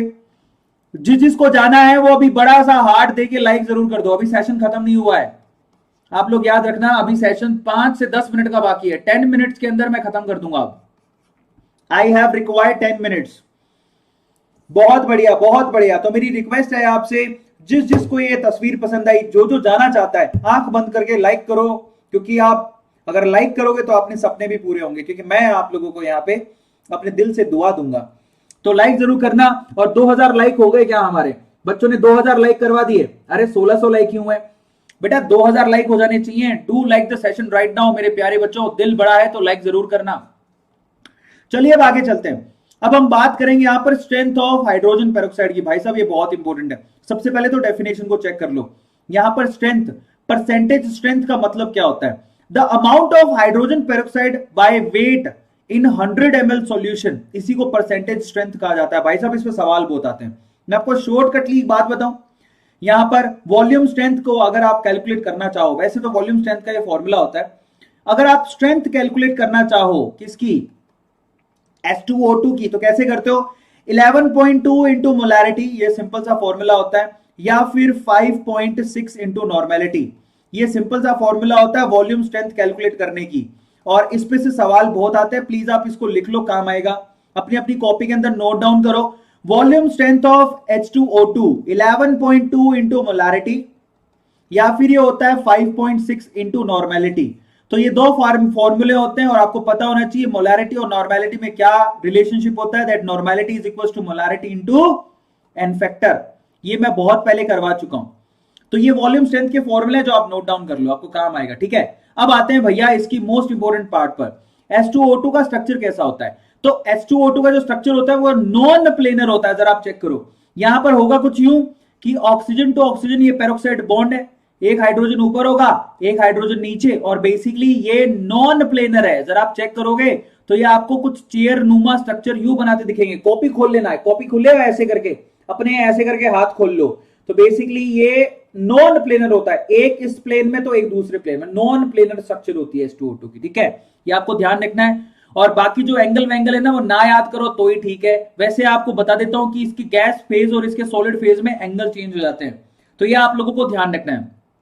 समझ में आ गया? एंगल का डिफरेंस आ जाता है। अब हम चलते हैं स्टोरेज ऑफ हाइड्रोजन पेरोक्साइड। मैं आपको बता देता हूं, आप कभी भी H2O2 को यहां पर ग्लास बोटल्स में कभी भी इकट्ठा नहीं करते। आप H2O2 को कभी भी ग्लास बोटल्स में इकट्ठा नहीं करते, आप ध्यान रखना, क्योंकि यहां पर H2O2 डीकंपोज हो जाता है H2O प्लस ऑक्सीजन के अंदर। समझ में आ गया? तो इसलिए इकट्ठा नहीं करते। तो इसलिए आपको इसको किस में इकट्ठा करना होता है? यहां पर पैराफिन वैक्स में इकट्ठा किया जाता है H2O2 को। बेसिकली ये लिख लो, H2O2 is stored in paraffin wax coated with plastic and Teflon bottles. भैया टेफ्लॉन या फिर टेफ्लॉन बॉटल इस्तेमाल करते हो आप। तो ये बहुत बच्चों को नहीं पता कि H2O2 को हम लोग नॉर्मल ग्लास के बोतल में स्टोर नहीं करते। जैसे कि आपने देखा होगा ग्लास, नॉर्मल ग्लास के बोतल में आप पानी डाल लेते हो, नहीं। अगर आपने नॉर्मल ग्लास के बोतल में पानी डाल दिया तो वो H2O2 डाल दिया तो वो वाटर और ऑक्सीजन में कन्वर्ट हो जाएगा। इसलिए उसको टेफ्लॉन बॉटल्स में डाला जाता है या फिर पैराफिक्स वैक्स में डाल के रखा जाता है। सबको समझ में आ गया? और सिर्फ इतना ही नहीं, उसके अंदर स्मॉल अमाउंट में एसिड को डाला जाता है, या फिर ग्लिसरॉल को डाला जाता है, या फिर एल्कोहल को डाला जाता है, या फिर आप लोग किसको डालते हो? H3PO4 को डालते हो। ये स्टेबलाइज करने के लिए होता है, अदरवाइज वो टूट जाएगा, कोई फायदा नहीं है। तो मतलब आप पैराफिक्स की जो बोटल्स होती है, टेफ्लॉन की बोतल है, उसके अंदर H2O2 डालते हो, लेकिन उसके साथ आपको थोड़ा बहुत एसिड, ग्लिसरॉल या फिर अल्कोहल या एसिडामाइड या फिर H3PO2 ये H3PO4 डालना पड़ता है स्टेबलाइजेशन के लिए, अदरवाइज स्टेबल नहीं है। अब finally uses of hydrogen peroxide. सबसे पहले आपको बता देता हूं भैया, ग्रीन केमिस्ट्री में H2O2 का इस्तेमाल होता है pollution control, treatment, domestic and industrial के अंदर। अगर आपको पॉल्यूशन कंट्रोल करना है तो H2O2 इस्तेमाल होता है। इसके अलावा साइनाइड के ऑक्सीडेशन में इस्तेमाल होता है। And finally restoration of aerobic condition, sewage wastage के लिए भी इसका इस्तेमाल किया जाता है। सबको समझ में आया? इसके अलावा एंटीसेप्टिक्स के अंदर H2O2 का इस्तेमाल होता है, तो सबको पता ही होगा यार, बायो वाले तो अच्छे से जानते हैं। जैसे मार्केट में आपको पता है ना कि ये पर हाइड्रोल मिलता है, पर हाइड्रोल में आपको H2O2 भी होता है यूज। इसके अलावा डेली लाइफ में ब्लीचिंग, हेयर की ब्लीचिंग, जिसके बाल सफेद हो जाते हैं, हेयर की ब्लीचिंग में इस्तेमाल किया जाता है H2O2। सबको पता है ना, ये माइल्ड डिसइंफेक्टेंट भी होता है, तो इसलिए इसको इस्तेमाल किया जाता है। This is mild disinfectant. कितनी नॉलेज मिलती है यार केमिस्ट्री से। इसके अलावा it is generally used to manufacture of chemical like sodium perborate. अगर आप सोडियम परबोरेट बनाना चाहते हो, अगर आप लोगों को यहां पर कार्बोनेट बनाना है, तो इसके लिए आपको H2O2 इस्तेमाल होगा, पर ऑक्साइड यूज करना पड़ेगा। इसके अलावा इंडस्ट्रीज में जब आप ब्लीचिंग करते हो, टेक्सटाइल मार्केट में कपड़ों की ब्लीचिंग की जाती है, उसमें paper, pulp, oils, fat, leather industry, सब में H2O2 इस्तेमाल होता है मेरे भाई। जरा आप चेक कर लो। इसके अलावा जब आप मान लो कि हाइड्रोक्विनोन बनानी है, यहां पर टार्टरिक एसिड बनाना है, और इसके अलावा यहां पर फार्मास्यूटिकल्स यानी कि दवाइयों में भी इस्तेमाल किया जाता है, तो आप खुद ही चेक कर लो कि कहां कहां इसने अपनी पहुंच बना रखी है। Are you getting my point? तो ये बहुत जगह पे यूज होता है भाई साहब। फाइनली ऑटो ऑक्सीडेशन लास्ट है, auto oxidation and auto reduction. H2O2 की खास बात होती है, H2O2 की बात करें तो यहां पर जो ऑक्सीजन होता है वो -1 ऑक्सीडेशन स्टेट पर होता है। ये -1 से 0 पे भी जा सकता है, और ये -1 से -2 पे भी जा सकता है। मतलब बेसिकली ये बहुत अच्छा क्या है, अगर -1 से 0 पर जा रहा है तो खुद को क्या कर रहा है, ऑक्सीडाइज, तो बहुत अच्छा रिड्यूसिंग एजेंट है, और ये बहुत अच्छा ऑक्सीडाइजिंग एजेंट भी है। मतलब माइल्ड रिड्यूसिंग एजेंट और माइल्ड ऑक्सीडाइजिंग एजेंट दोनों है। मजे की बात यह है कि H2O2 खुद ही की यूनिट से रिएक्ट करके H2O प्लस O2 में कन्वर्ट होता है। तो जरा आप चेक करो, यहां पर एक खुद ही किसमें चला गया, ये अपने आप को डिसप्रोपोर्शनेट कर रहा है, -1 से -2 पे जा रहा है, और -1 से 0 पे भी जा रहा है। मतलब अपने आप की डिसप्रोपोर्शनेशन रिएक्शन कर लेता है। ठीक है, लेकिन उसके लिए इन कैटलिस्ट को यूज किया जाता है, तब होता है ये, ठीक है, इनके साथ हीटिंग करोगे तो होगा। तो बेसिकली इसकी खास बात है, सबको समझ में आया। अब एसिडिक मीडियम में भी कैसे रिएक्ट करता है, अब ये लास्ट रिएक्शन है, उसके बाद खत्म। ये बहुत अच्छे ऑक्सीडाइजिंग एजेंट की तरह काम करता है, ऑक्सीडाइज करता है। देखो Fe+2 को ये क्या करेगा, Fe+3 में कन्वर्ट कर देगा एसिडिक मीडियम में, इसकी खास बात है। सबको समझ में आया। Fe+2 को ये Fe+3 में कन्वर्ट करता है, मतलब ऑक्सीडेशन करता है। ये क्या करेगा, लेड सल्फाइड को लेड सल्फेट में कन्वर्ट कर देगा। बेसिकली देखो माइनस के 2 को किस में चला गया, प्लस के 6 में लेके चला गया। एसिडिक मीडियम में ऑक्सीडेशन करता है, और ये ना बेसिकली रिडक्शन भी करता है एसिडिक मीडियम में। कैसे, ये देखो KMnO4, अगर आपने H2O2 की KMnO4 की साथ रिएक्शन कराई एसिडिक मीडियम में, तो ये Mn+2 में कन्वर्ट कर देगा उसको। जरा आप चेक करो, रिडक्शन भी करता है। ये ऑक्सीडेशन करता है एसिडिक मीडियम में, तो ये ऑक्सीडेशन के बाद रिडक्शन भी कर सकता है एसिडिक मीडियम में। इसके अलावा क्या खास बात है, यहां पर जरा आप चेक करो, जैसे कि आपने HOCl लिया, HOCl अगर आपने H2O2 से रिएक्शन करवा दी, तो बेसिकली क्या करेगा, ये सामने वाले को रिड्यूस भी कर सकता है, मतलब ये H3O+ और Cl- में कन्वर्ट कर देगा। तो इसकी खास बात है, ये ना ऑक्सीडाइजिंग एजेंट और रिड्यूसिंग एजेंट दोनों की तरह काम करता है। मजे की बात है, इसमें मीडियम का भी कोई फर्क नहीं पड़ता। ये एसिडिक मीडियम में भी काम कर सकता है, ये बेसिक मीडियम में भी काम कर सकता है, ये इसकी खास बात है। ठीक है, अब चलिए, अब हम लोग थोड़ा और आगे चलते हैं। बेसिक मीडियम की केमिकल रिएक्शन पढ़ लो। मान लो आपने Fe+2 और H2O2 आपस में रिएक्शन करा के बेसिक मीडियम में रिएक्शन कराने की कोशिश करी, तब ये +2 को किस में कन्वर्ट कर सकता है, +3 में कन्वर्ट कर सकता है, ये इसमें पावर है।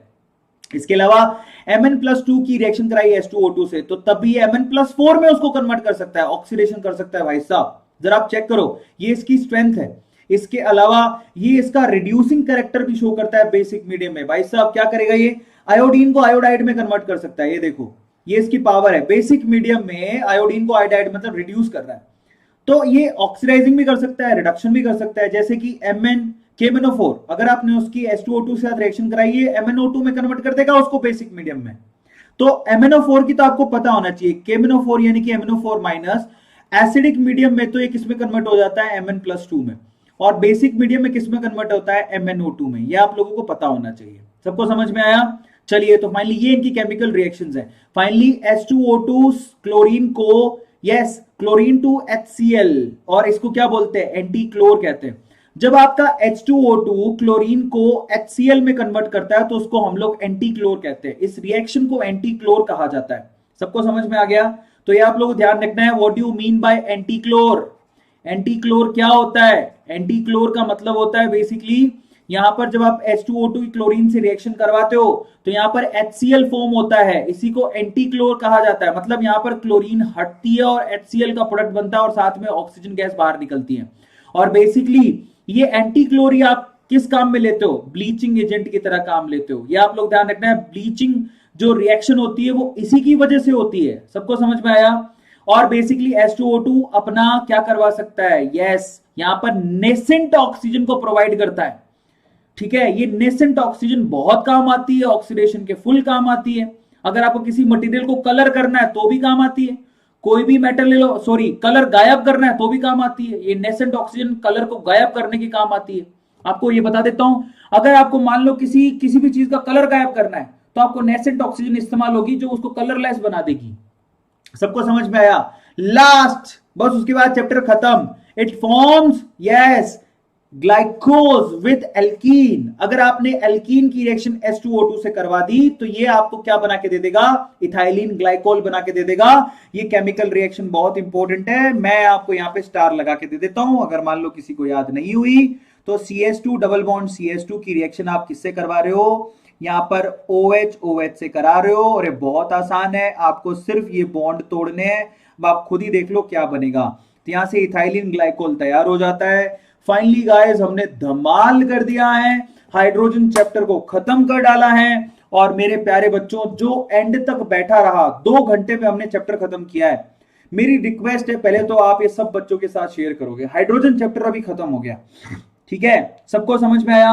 अब मान लो लास्ट केमिकल रिएक्शन जिसको अगर दिखाई नहीं दी, तो मैं यहां पर ये दिखा देता हूं। लास्ट केमिकल रिएक्शन को आप जरा चेक कर लो। ये लास्ट केमिकल रिएक्शन है बेसिकली इथाइलिन का। जब आप H2O2 से रिएक्शन कराते हो, तो आपको ये बॉन्ड तोड़ के दोनों तरफ OH लगाना होता है, इथाइलिन ग्लाइकोल बन जाएगा। सबको समझ में आ गया। मैं उस तरफ जा चुका हूं बाय द वे, सबको समझ में आ गया। क्लियर होता है सब लोगों को इथाइलिन ग्लाइकोल कैसे बनता है? बहुत बढ़िया मेरे प्यारे बच्चों, तुमने कमाल कर दिया है आज। तुम लोग एकदम छाए हुए हो। तो बेसिकली ये मतलब निकलता है, और अभी हम लोग बिल्कुल कामयाब हो चुके हैं। अभी हमारा ये चैप्टर खत्म हो चुका है, लेकिन मैं तुमसे फिर से रिक्वेस्ट करूंगा मेरे प्यारे बच्चों, आप लोग याद रखना, अगर आपका दिल बड़ा है तो आप जरूर इस सेशन को लाइक करोगे, और इस सेशन को शेयर करना मत भूलना। सेशन को शेयर जरूर करना उन बच्चों के साथ जो कोचिंग अफोर्ड नहीं कर सकते। प्लीज आप उनके साथ, अपने दोस्तों के साथ इसको शेयर करो। और साथ ही साथ क्या करोगे, सब्सक्राइब करना मत भूलना यार। कई बच्चे तो सब्सक्राइब ही नहीं करते। और संडे का इंतजार करो, संडे को हम लोग क्या करेंगे, संडे को हम लोग धमाल मचाएंगे। मेरी रिक्वेस्ट है आपसे कि आप संडे को आप लोग आना मत भूलना, क्योंकि बहुत बड़ी न्यूज आप लोगों को देने वाला हूं। और ये फाइनली देखो, आज हमने पूरी स्पेस के अंदर हाइड्रोजन को खत्म किया है ना? मजा आया ना आप लोगों को देख के? कितने अच्छे अच्छे चलचित्र दिखाए आपको, जीआईएफ बोलते हैं इसको, जिफ्स। मजा आ गया आप लोगों को? फाइनली हाइड्रोजन चैप्टर हमारा खत्म हो गया। कल हम इसकी आतामाजी सटकली करेंगे, हाइड्रोजन करेंगे और साथ में एक सरप्राइज चैप्टर होगा, ठीक है? सो आप लोग इसको ध्यान रखना, सरप्राइज चैप्टर प्लस हाइड्रोजन की आतामाजी सटकली के टोटल 40 क्वेश्चन होंगे, 40 क्वेश्चन कम से कम। तो कल आना मत भूलना। और उसके अलावा गाइज, अपनी फैमिली को, अगर आपने अभी तक सब्सक्राइब नहीं किया है तो नारे को क्या करा तुम लोगों ने, तो subscribe it right now, share करोगे। और साथ साथ में यस गाइज, इंस्टाग्राम पे मुझे फॉलो करना मत भूलना। 70,000 फॉलोअर्स वहां पर हो चुके हैं। मैं चाहता हूं आप इस प्रोफाइल को शेयर करो ताकि बाकी बच्चों तक ये पहुंचे। मेरी रिक्वेस्ट है आपसे कि इंस्टाग्राम पे मुझे फॉलो करना मत भूलिएगा। 70,000 हो चुके हैं। मैं चाहता हूं ये नंबर फटाफट से 100K तक पहुंचे, फिर हम बहुत बड़ा सेलिब्रेशन करेंगे। इसके अलावा गाइज, हमारे जो नया ग्रुप है टेलीग्राम का, कौन सा वाला, वेदांतु नीट ऑफिशियल, इस ग्रुप को ज्वाइन करना मत भूलना, मेरी रिक्वेस्ट है। पुराना ग्रुप हम लोग बंद करने वाले हैं, तो नया ग्रुप है उसको 12,000 बच्चे ज्वाइन कर चुके हैं। अगर आपने अभी तक नहीं किया तो आपको नुकसान होने वाला है, तो प्लीज आप कर लो। इसके अलावा गाइज, मेरी रिक्वेस्ट है आपसे, लाइक जरूर करके जाना, शेयर जरूर करके जाना, और चैनल को सब्सक्राइब जरूर करना। दिल बड़ा है तो ये 3 काम छोटे छोटे से करना। पिछले 2 घंटे से 2 आवर से मैं आपके साथ हूं, आप देख लो, आपको ये काम तो करना बनता है ना? सो चलो गाइज, आज हमारा हाइड्रोजन चैप्टर खत्म हो गया है। तो फाइनली कल हम लोग आतामाजी सटकली में क्या करेंगे, यस, हम लोग हाइड्रोजन के क्वेश्चन करेंगे, प्लस साथ में एक सरप्राइज चैप्टर होगा जिसके भी हम लोग क्वेश्चन करेंगे, ठीक है? चलो guys, thank you so much, love you all. आराम से प्यारी सी नींद में सो जाओ, है ना? कल मिलेंगे एकदम धूम धड़के के साथ। और अगला वीक तो आप लोगों को नई मैडम आ रही है यार आपकी, बॉटनी की, तो मजे आने वाले हैं आप लोगों को। तो आप लोग ध्यान रखिएगा, मिलते हैं अब अगले सेशन में कल। Thank you so much, good night, this is your A Square, like the session right now, bye bye.